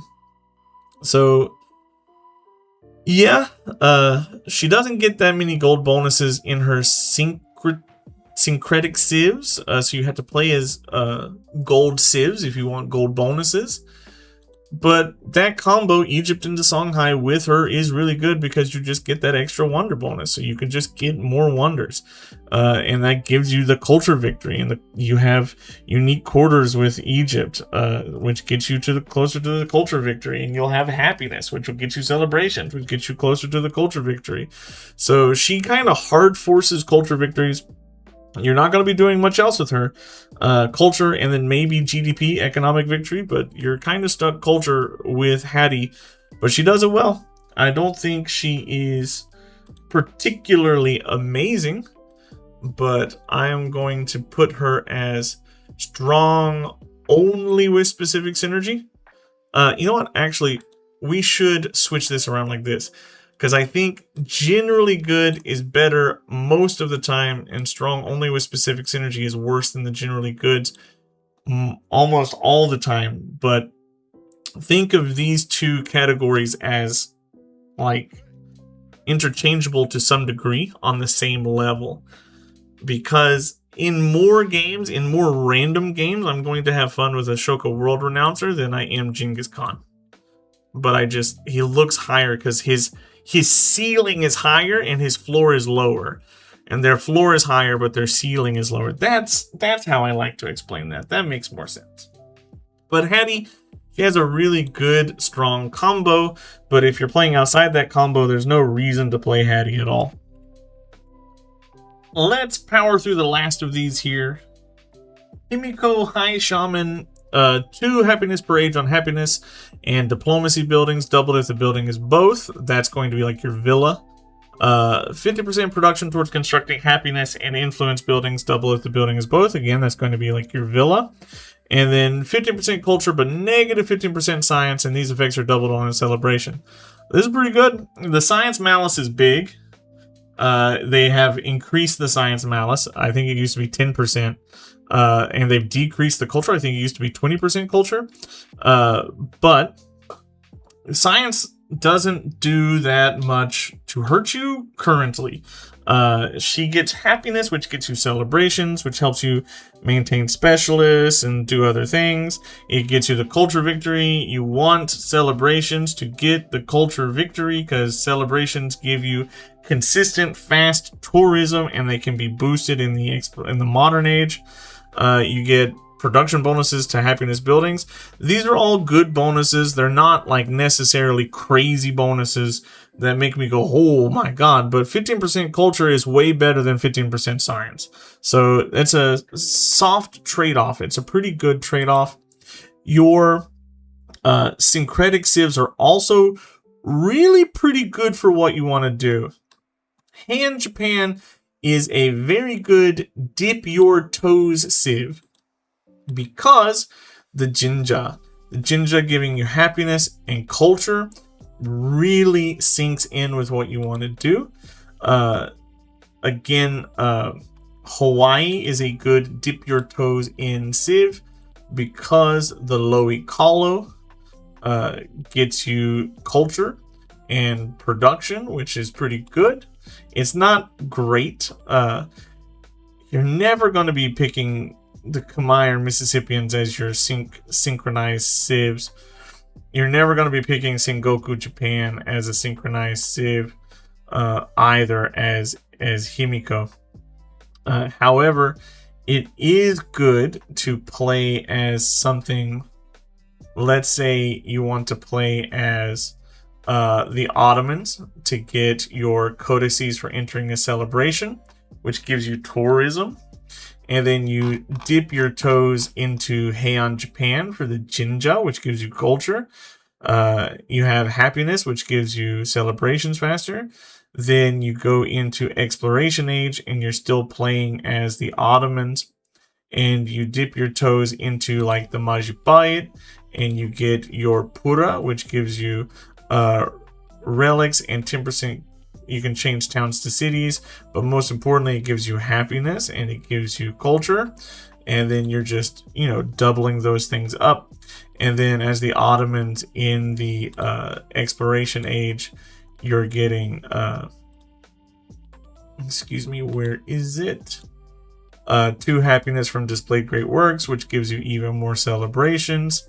So, like, there is a lot to be said towards her sort of sync civs, instead of, like, she's not forced down a particular path. You can pick up, I don't know, you can play as the Ottomans and then maybe pick up the Vaishya. I don't know. I would never choose the Khmer as a synchronized civ, but she's good. I don't think she's phenomenal anymore. I used to think she was one of the best in the game, but I don't necessarily think I would put her there. I think this is High Shaman. It's got the red eyeliner. Oh, okay, one has 1, 2, 3, 4, 5, and one has 3. Who has the... Yeah, High Shaman has the three-pronged crown. So I'm going to put her at generally good. Yeah, anywhere in here. Generally good.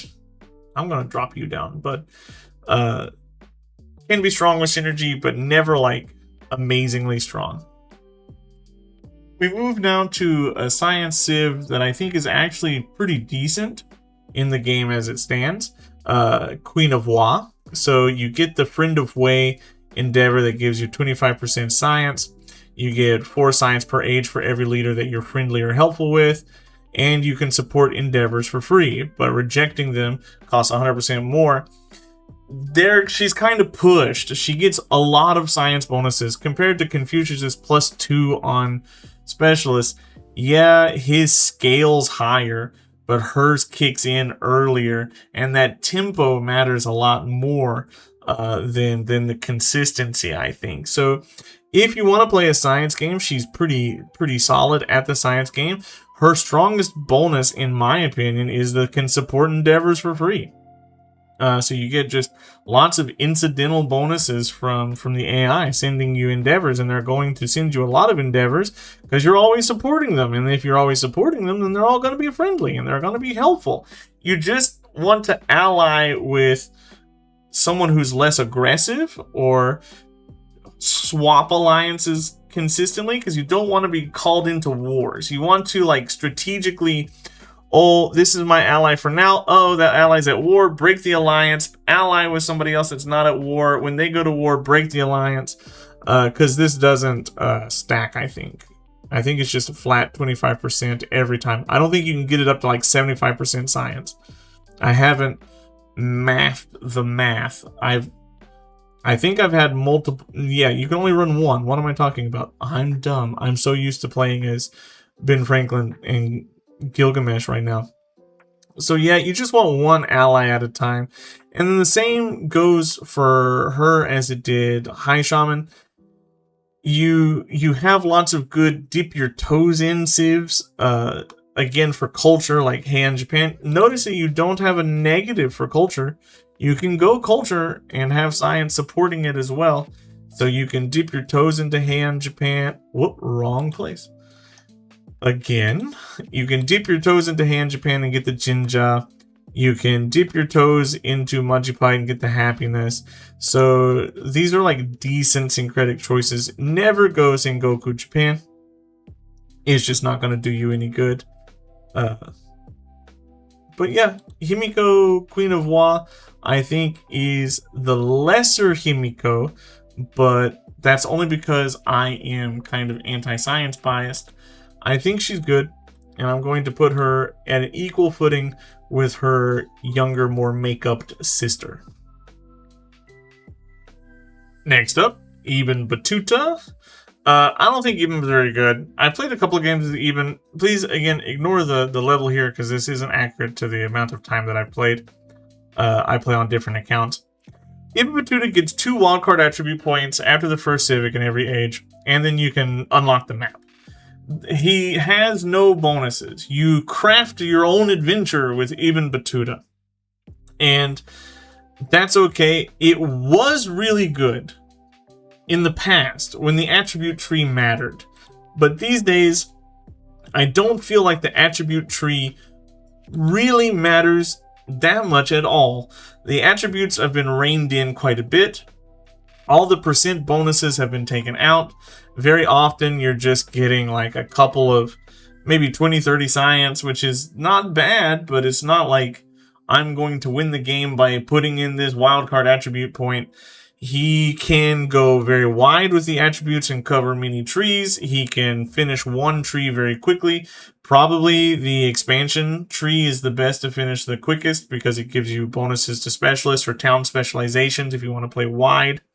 You can play sort of every civ. It doesn't really matter what civ you're playing, but he doesn't complement any civ, and no civ complements him. He's kind of just the base game. I don't know. He's kind of just Memento, the guy. I don't think Ibn is very good. I don't necessarily think that Ibn is bad. I don't think that he is like unplayable. He's not like Civ 5 Japan levels of bad. He's not Civ 4 protective trait levels of bad.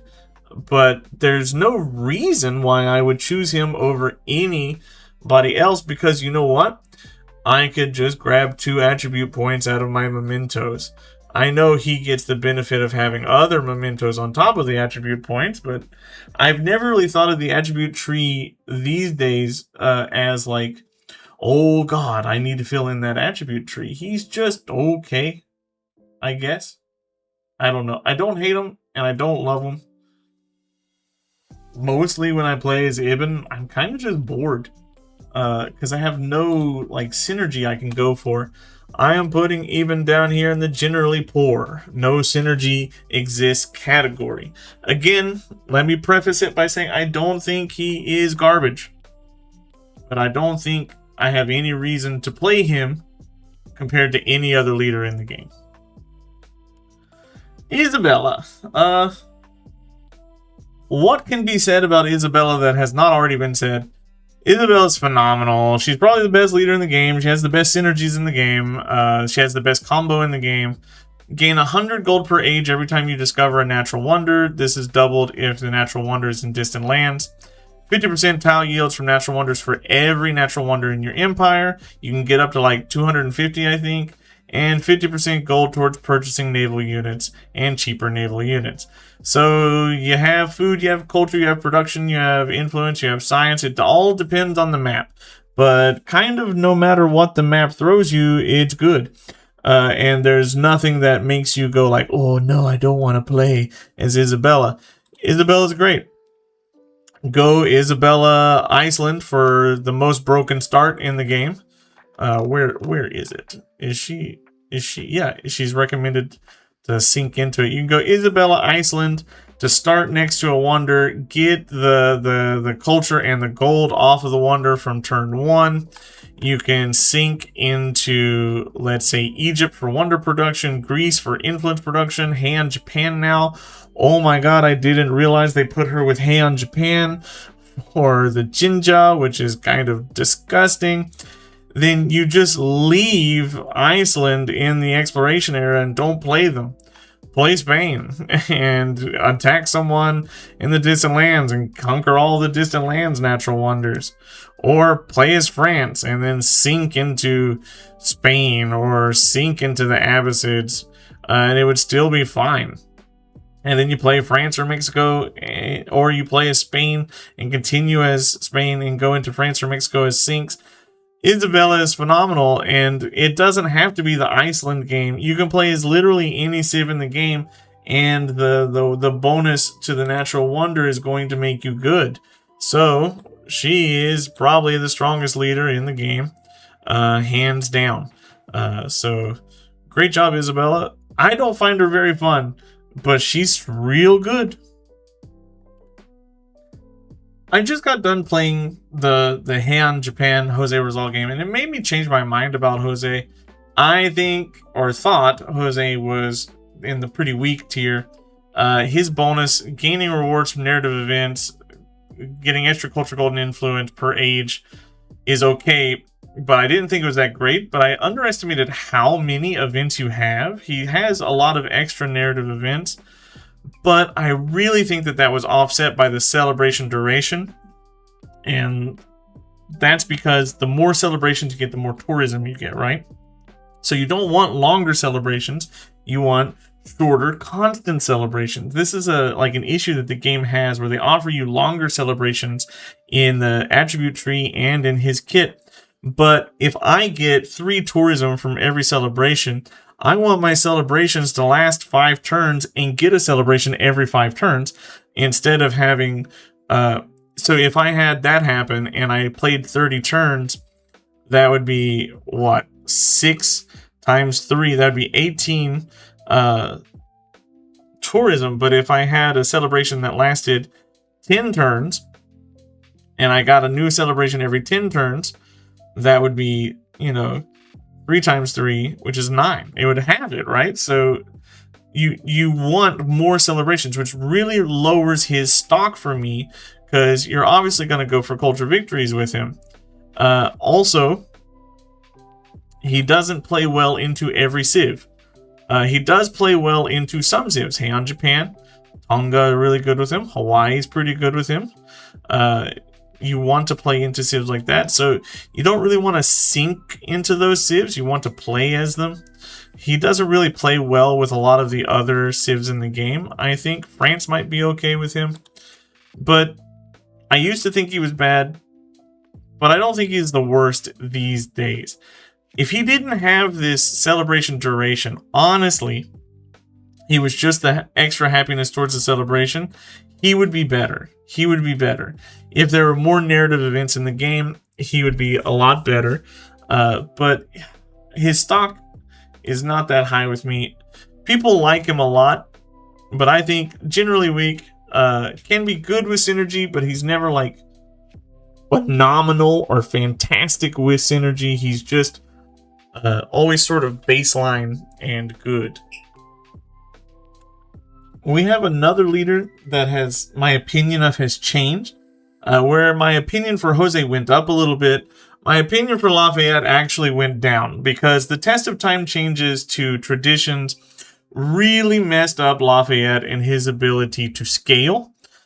So you gain a unique endeavor called Reform, which gives you an additional tradition slot. However, it is only usable once. It used to be usable constantly. You could get so many social policy slots, and in pre-test of time, social policy slots could be tradition slots or social policy slots, and now they're capped. +1 combat strength for every tradition, which is now capped. Obviously, you can only have so many traditions. You do get more traditions than everybody else, but it is capped. +1 culture and happiness per age and settlements doubled in distant lands. This carries him quite a bit, but he is not the leader he once was. His bonuses are now capped off, whereas I think Alex just does what he wants to do a little bit better, a cultural domination game.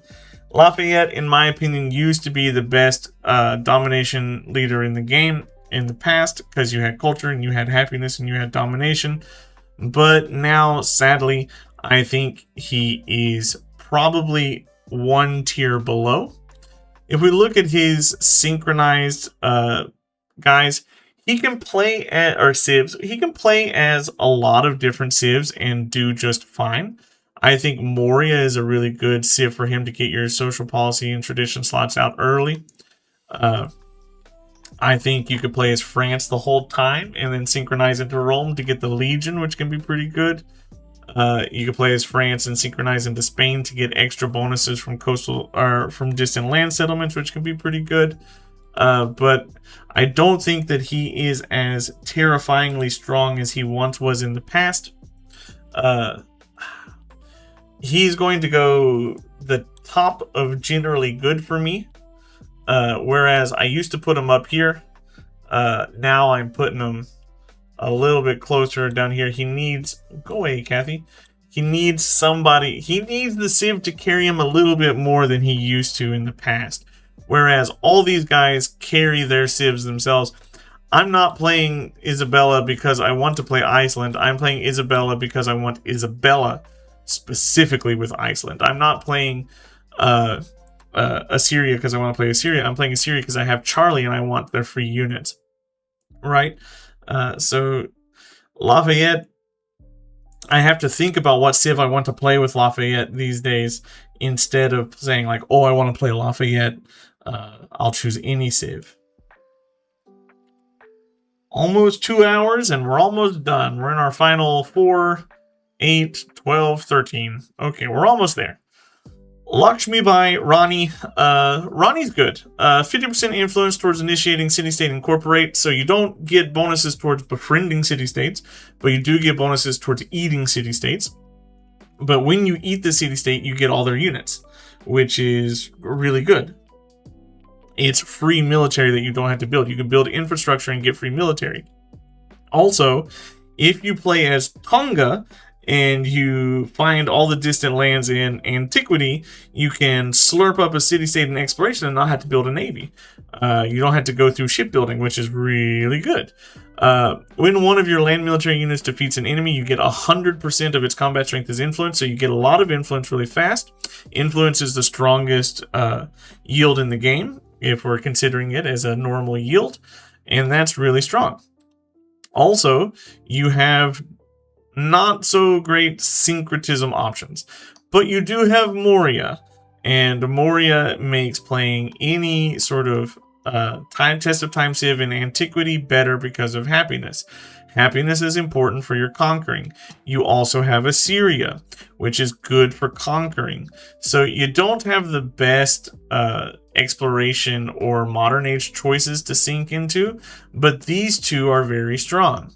However, you're probably not going to be doing this. Like I said, you want to go for Tonga and then find the cities, or you want to go for Greece and then get the tourism for city-states that you're suzerain of. So like you can test of time Greece. Do you get the tourism bonus the whole time? Yes.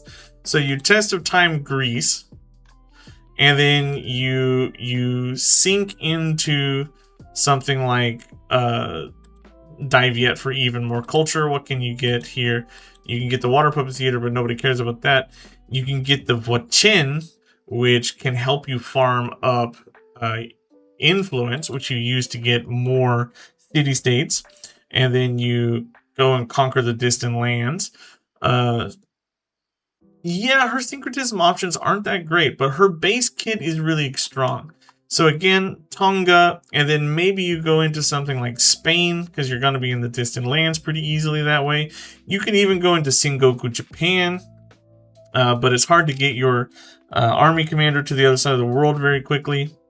But you would be getting culture and science and influence off of your wars. You would get that in your Apex Age also, even more influence. So like, she's really good at aggressing and then using that aggressiveness for other things. You don't have to just get Dominion. She's not the best conqueror because you don't get combat strength, you don't get happiness, you don't get other things. But having this much spare influence, just like Gilgamesh, is really powerful. Because it allows you to do many things with city-states and, again, a culture victory. A lot of the civs are built around either military or culture victory. A lot of these leaders are built in that fashion. So I'm going to put her at the generally good, a little below Lafayette, I believe, which is fine.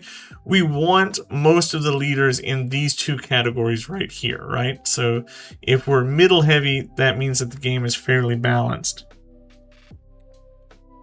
Machiavelli, another leader that gets influence. Influence is really good. Influence is the best yield in the game. 3 influence per age. That means in the antiquity age, you're getting just plus 9. Or not antiquity, modern age, you're getting plus 9. That sucks. 3 influence per age is good at the start of the game, and it's really bad later in the game. 50 gold per age when your diplomatic actions are accepted, and 100 when they're rejected. And you can levy troops from city-states you're not suzerain of. You're not going to have enough influence to be able to do that. And you can declare formal war on friends, which why would you do that? Honestly, Machiavelli sucks. He's good, I would imagine, in multiplayer. And he's fun. Again, just like even Battuta, just like Blackbeard, I think he is fun flavor-wise, but he is not very good as a leader in this game. I never feel like, oh, I want to play Machiavelli, so I'm throwing him down in the generally poor. No synergies exist here. And I'm not even going to consider his, like, synced civs, because what do they change? A pretty big glow up on this leader here since his introduction into the game. Napoleon Emperor got changed to where now I kind of missed the old continental system where you got different bonus. I don't even remember what the bonuses were, honestly. But I remember that they were flavorful, and they've removed them now. But Napoleon Emperor is pretty solid. All basic sanctions are unlocked. That's the minus happiness, minus science, minus culture, minus gold, minus military production sanctions. You can hit people with that immediately. They cost half cost, which is really good. 5 culture and gold per age for each leader you have an active sanction on. That's the moneymaker right there. Literally the moneymaker right there. And +1 combat strength for land units for every sanction you have active except for denouncement. So you get everything that this meta kind of wants. You have combat strength to play wide. You have culture to get that culture victory. You have gold to buy your buildings. Can you see why I think science victories now are not so good? Because everybody is built around culture and attacking, right? Everybody is built around culture and attacking. And Napoleon Emperor does it pretty well. I don't think he does it particularly better than other civs like Ashoka World Conqueror, but he is pretty good. And your sync choices are not that bad. You get Rome for the legions, you get Immortals off of Persia, but honestly, you'd probably just play Assyria. If you're going to be aggressive, Assyria is where they're so overtuned. Assyria is where you're going to go. If you're in the exploration age, you're able to pick up the Cheval, which are really good. You're able to pick up Tercios, which are not so good, but you can get the unique quarter, which if you're conquering the distant lands are really good. And you're probably just going to play France. But if you don't play France and you're continuing to play like Assyria, you can pick up the, what is it, the muskets? What is it, the Imperial Guard? Yeah, the Guard Imperial, which can be very good as well. So, like, Napoleon, he's not the best test of time guy. He's not the best switch civilizations guys, but he's not bad. And yeah, I would say that, like, Emperor Napoleon is, like, a solid middle of the road, generally good sort of guy. I'm gonna put him kind of around in this area. Like, I think he's okay. I don't think he's phenomenal, but he's pretty okay. He's way better than he was. It is a glow up on his part. I do like Revolutionary Napoleon better than Emperor Napoleon, and that's probably bias on my part, but I do think that he has a little bit better. One, movement for land units is amazing. This means your siege units can move and attack. Movement on land units helps range units get into range, helps range units get out of range. It helps you get through rough terrain. It is invaluable, the +1 movement on land units. It's really strong. Defeating an enemy unit provides culture equal to 100% of its combat strength. Again, culture is probably the best base yield in the game. It goes influence, production, culture. So if you have any bonuses to those things, you're doing very well. And he has bonuses to 2 of them because he has a production bonus. The first time in each age that a war is declared against you, or like Tubman, it has to be against you, you get a free army commander with an infantry, a cavalry, a ranged unit, and a siege unit. So you can unlock siege units early, and that's really strong as well. This falls off later in the game, but it's just free army. And more importantly, free army commander, because army commanders get very expensive as you go through the ages, and you can get them for much cheaper than everybody else. You get them for free. If you combine that with like the Terracotta Army or things like that, you can have really early army commanders running around. And now imagine that playing as, where are they? Sengoku, Japan. You get those, and then you sink into Rome for the Legion. You sink into Persia for the Immortals. Both of them very good, strong infantry units. You sink into Cheval. You sink into Guard Imperial. And think about how many free army commanders you're going to have if you're just sanctioning people. Whereas Emperor Napoleon gets bonuses for sanctioning, you're sanctioning to try to get that war started to get one big payoff. If it was War U declared, he would be S tier, I think, strongest military leader in the game, because you would get 1, 2, 3, 4 units off the bat and an army commander on demand. But it being that you have to have the war declared against you, it cannot be you joining an ally. It cannot be something like that. It has to be declared against you specifically. That lowers him down. But I think that puts him at generally pretty good. Better than his brother here, but generally pretty good. Napoleon is a middle of the road to good conqueror. It just looks like he's a bad conqueror because you have all these culture people in front of him.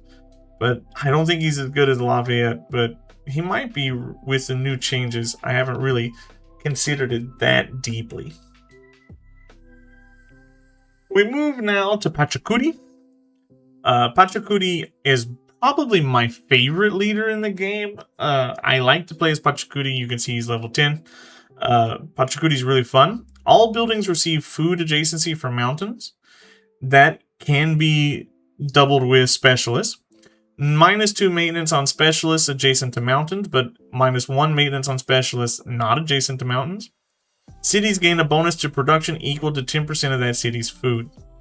So he is the specialist king that Confucius wishes he could be, because you have like no maintenance cost. So that offsets a lot of the negatives of having the specialist, because you could just throw down a bad specialist if it's next to a mountain, because you're just paying food, and food is pretty abundant in the game.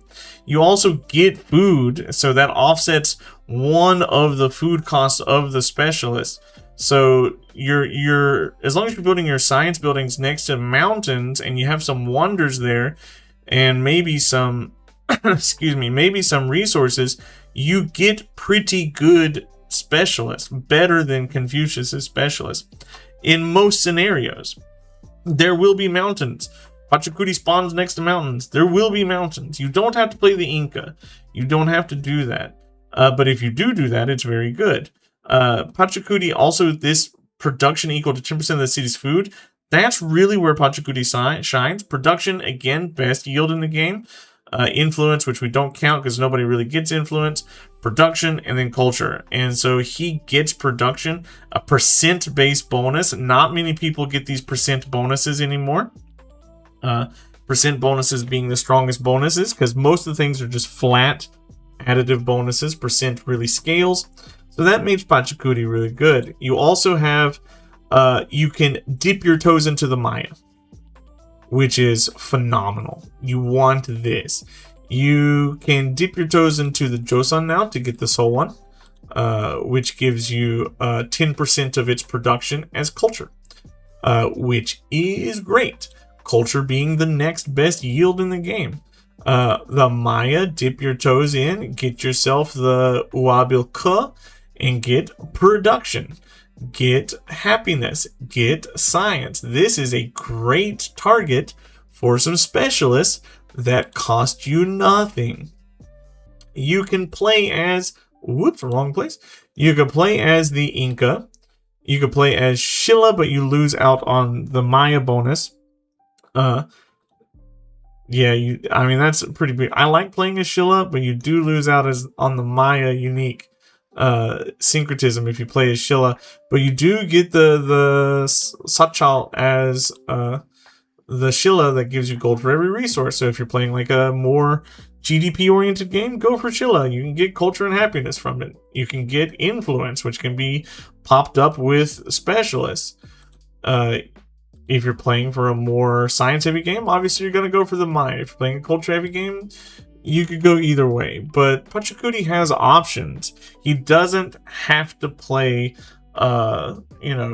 Inca, Nepal. He doesn't have to go into that sort of situation. You can dip now into Maya. You can dip into the Inca, but there's no reason really to dip into the Inca. You want to play the Inca because the Inca bonus comes from their strong traditions, really. So like cities receive a free food for every trade route. Food and gold buildings receive adjacency for mountains. Settlements get gold for every urban population and production for every rural population. They're not a test of time civ. They're not a sync civ. They're a test of time civ, as I was going to say.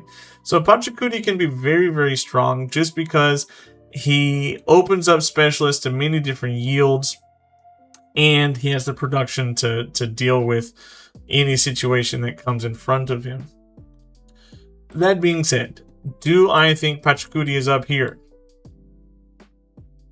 I used to think Pachacuti was up here, but with the changes to specialists, I don't think he's necessarily up here anymore. But I do like him better than any of these or these guys. One more thing, I don't think these guys are better than these guys. These guys can be better than these guys in one situation, but these guys are usually better in all situations. It's just I don't want to put them down here because I think the ceiling is this high. But with Pachacuti, I'm torn between putting him here next to Lafayette or putting him up here. I'm actually going to place him here. I think Pachacuti... Nah, he goes here. Because if you don't spawn with mountains, which is rare, it is rare, but it does happen. If you don't spawn with mountains, then it hurts. But otherwise, he just feels better than everybody else on the list down here. And he feels better than these guys generally. So we'll put him there. Maybe I should... Should I do this?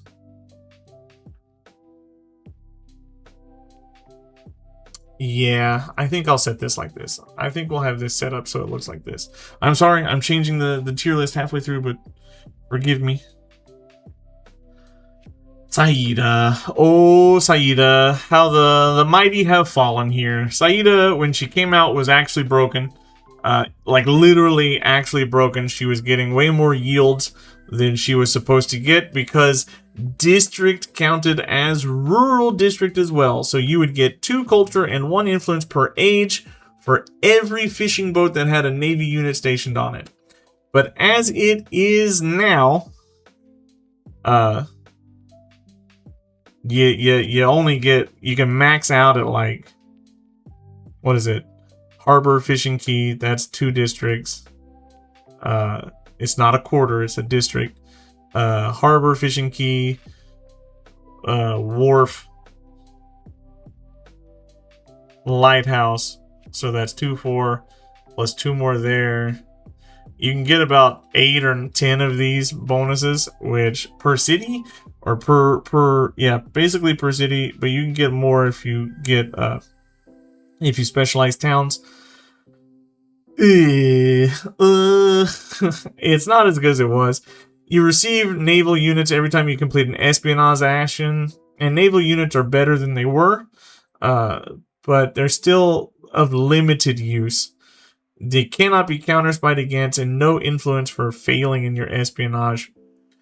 There's just nothing that benefits espionage enough currently to make the espionage leaders particularly great. It doesn't really matter who you sink into. You're just going to be playing people. There's no base game civ that gives you espionage bonuses worth anything. And you can always sink into any boats that you want. And it's not that the boats are really changing the game for you. You're not Blackbeard, where you get nothing for having your boats. You do get stuff for your boats. You get the 2 best yields, culture and influence. If you get production because you're getting free boats. So that's okay.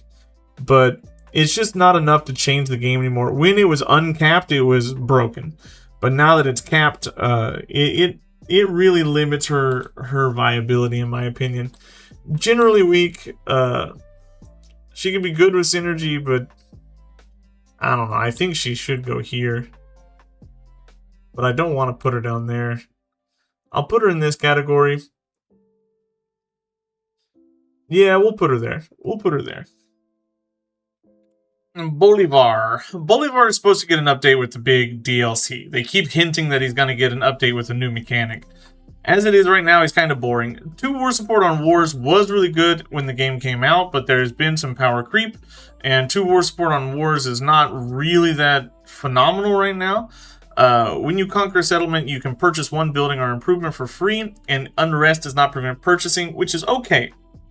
It allows you to keep your conquest going, but this is all the bonuses you get. You don't get any unit bonuses, you don't get any combat bonuses. This is what you got. When you look at your synchronized civs, also you don't, I mean, you have Rome, but who are you going to be playing? Like, who do you want to play that would make Rome good? I mean, you're going to want to play Assyria. If you're going to be forced to conquer, you're going to want to go Assyria. I mean, you could play as the Ottomans, you could play as the Mongols, you could play as Sengoku. That makes Rome a little better. Sengoku's introduction, I have found, has made Rome a better, like, dip your toes into civ. But everybody kind of has these. Maya's pretty good as a pickup to dip your toes into. Not a lot of people have the Maya as an option, but so many people have Spain, Rome, Mexico, and France that you're not that unique there. Also, so you're a warmonger that doesn't warmonger the best.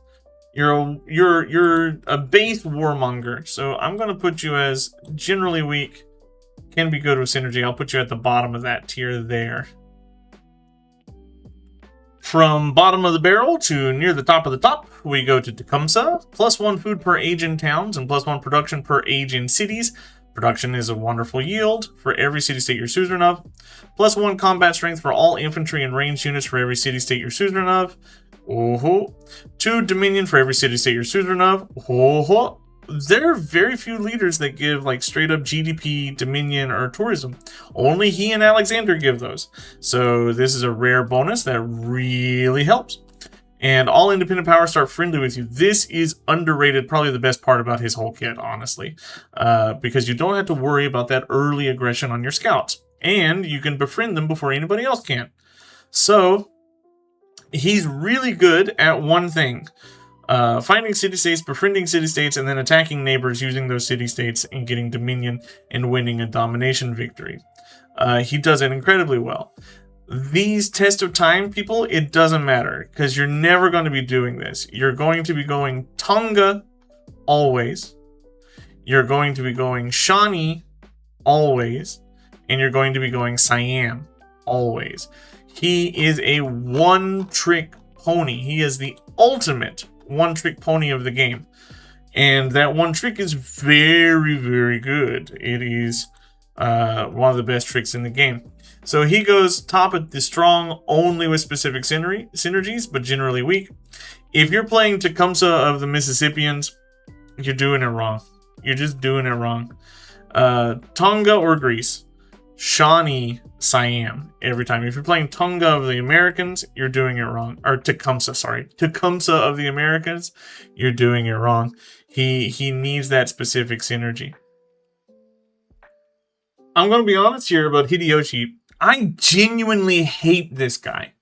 I cannot get a good game as Hideyoshi to save my life.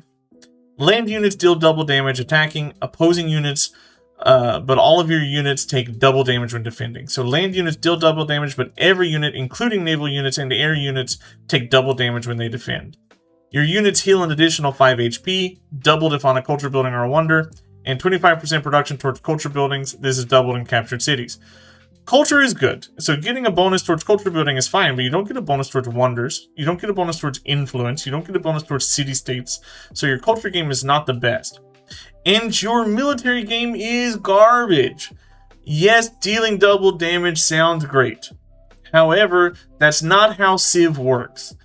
In Civ, you have blocking units that take damage while your ranged units and cav units deal damage. But now your blocking units can't block. And if one unit touches one of your archers, they're dead. Your cav units can attack, but they can't retreat, so they die the next turn. You spend so much production building units that you can't build culture buildings. You can't do anything else. I genuinely hate playing this guy. I wanted to love him, but I hate him. And I think the worst thing about him is my scouts. My scouts die instantly. If a slinger but sneeze upon one of my scouts, they are gone. I think Hideyoshi is a good idea. I am not upset at the devs for putting him into the game, but I despise him, and I will put him at the bottom of the bottom for frustrating me so greatly. In the final four now, we start with Trưng. Trưng is the leader that, like, doesn't interest me in the least. You get your unique commander Trưng Ni, and Trưng Ni is pretty good. She starts with extra promotion. We don't care about that. She has a unique promotion tree. That's what matters. Trưng Ni is pretty solid. Her promotions are really good at, like, defending and, like, using your little commander buttons to do things.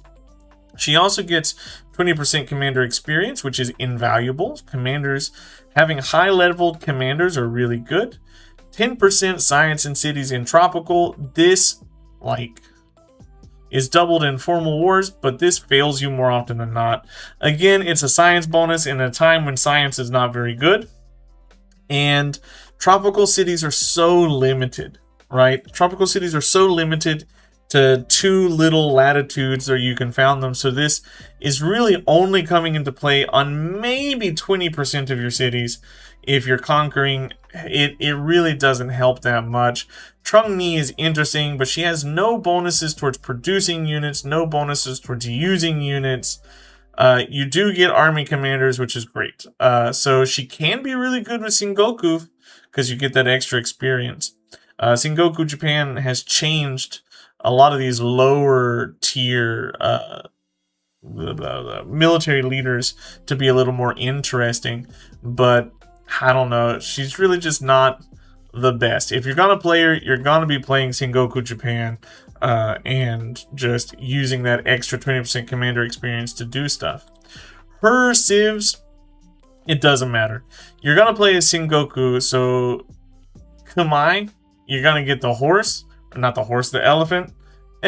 It's okay, but you're probably better off going here and picking up the happiness building.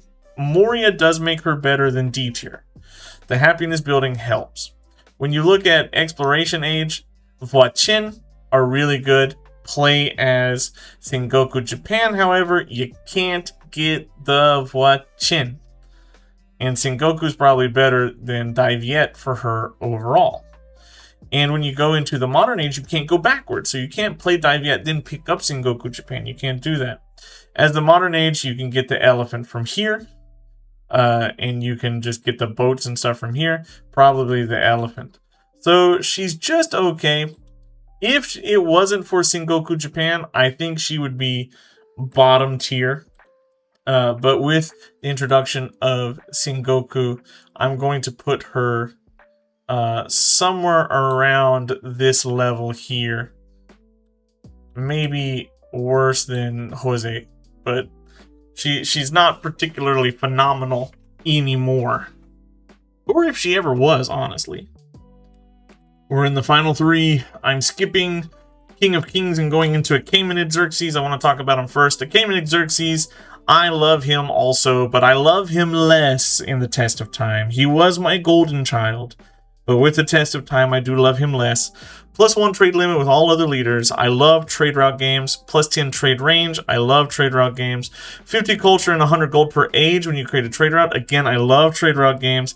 And +1 culture and gold per age on unique buildings and improvements. And this is really good, actually, because in the current meta, unique buildings and unique improvements are what's going to win you the culture game.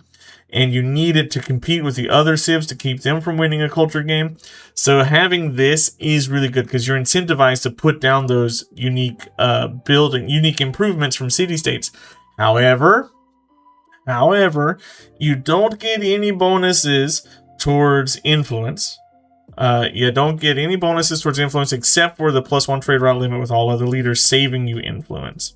You don't get bonuses towards city-states. When you look at your syncretic civs, you kind of want to be playing as like a trade route focused civ. So Shilla is right up his alley. Well, then you can't pick up this syncretism or this syncretism, but they're not really helping you anyway, right? Then you want to play as the Chola.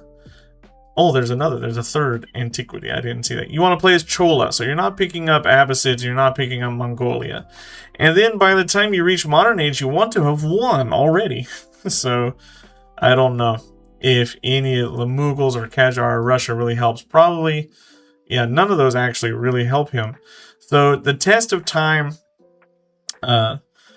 changing up Qing and making Qing worse, really hurt him, in my opinion, because Qing used to be a lot better.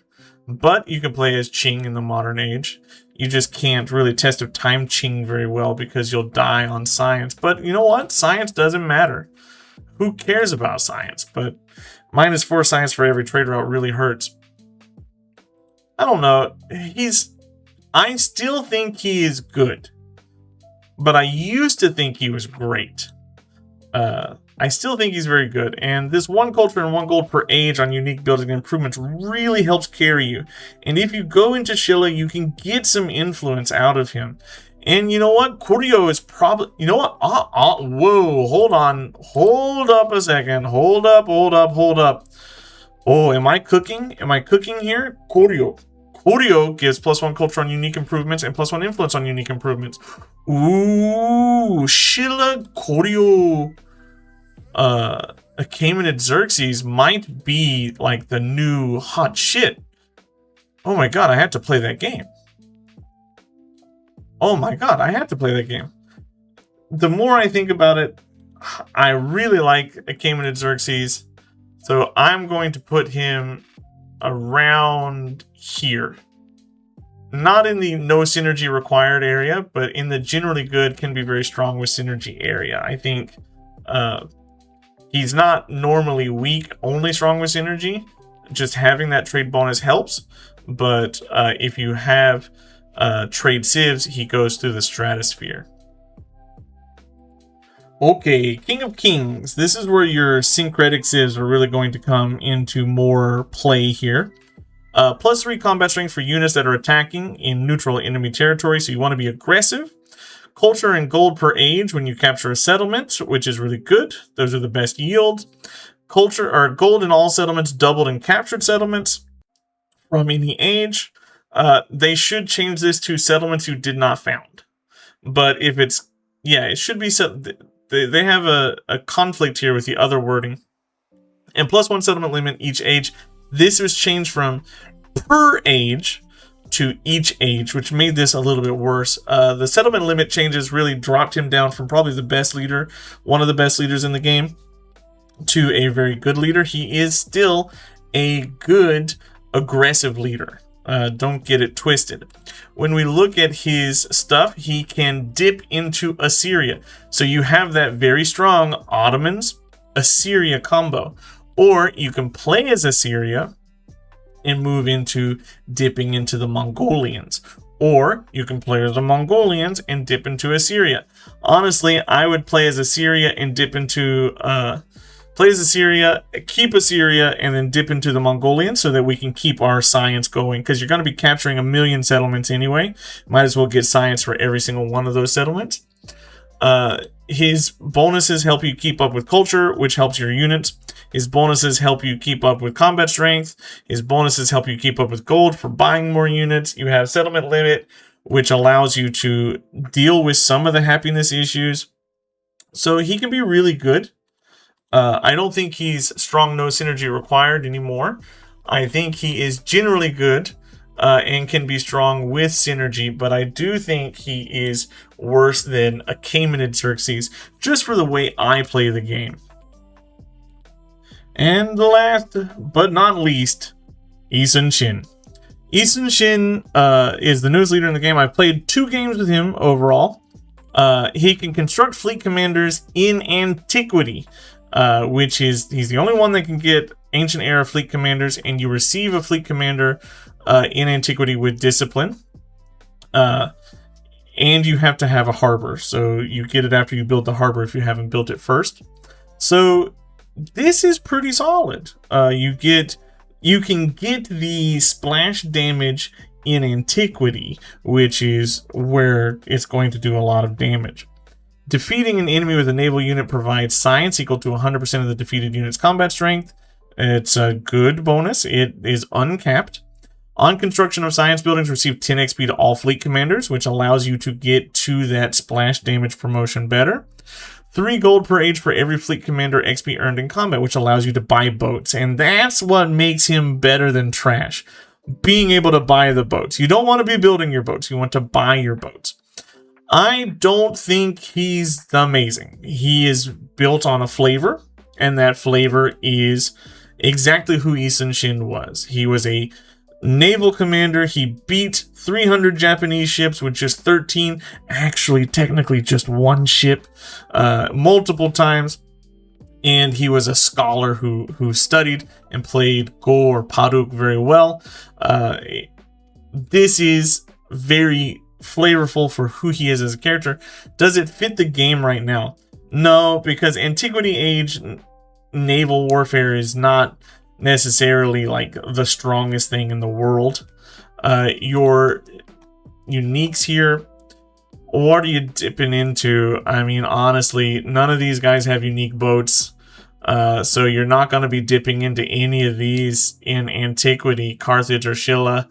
You're not going to be dipping into Koryo or Joseon, I don't think, because it doesn't fit your playstyle. What you're going to end up doing is you're going to be playing probably Aksum. They have a unique boat. You don't have a boat, do you? You don't have a boat. No, you have the Numidian Cav, right? Yeah, I'm not crazy. I'm smart. So you have a unique boat in Aksum here. A stronger, but it's not a stronger boat. You're not getting a strong boat. This one, the Kalia, is pretty good. So maybe you want to go for that and find the coastal settlements in the distant lands. And then whenever you go into the Antiquity Age or the Exploration Age, you're going to be going into Chola for the double shot boats or the Republic of Pirates, which doesn't really feel like Yi Sun-shin, honestly. So he doesn't necessarily, I think, have a place currently in the game. But you can see from all this text that he's pushed, right? He's been pushed. His bonuses are not terrible. So I'm going to say he, from my play testing, has been better than, I wouldn't say Trung. I'd put him right about here. And that's going to be my tier list. It's very different from what a lot of people might think. But again, like I've said, science leaders are not doing the best right now. Military leaders and culture leaders are like leading the pack by so many people. People down here in the generally poor category, Battuta, Blackbeard, Tubman, Machiavelli, I don't think that they're bad. I just don't think that the game is built around them. They're only flavor and no substance. Hideyoshi I despise. I just don't have a 6 category to throw Hideyoshi into. Let me know what you think in the comments down below. This has been a 2.5 hour speaking session for me. So if you could just throw me a like if it helped you out. You know, if I explained things to a good degree, let me know. If it didn't, let me know. Give me some engagement. If I can hit 100 likes, this would absolutely blow my channel up. You won't believe how much it would blow my channel up. So thank you for watching. I'll see you in the next one. Civilization tier lists are coming up. Tier lists on Test of Time and tier lists on Apex Age civilizations are going to be coming out. I'll see you in the next one. Bye.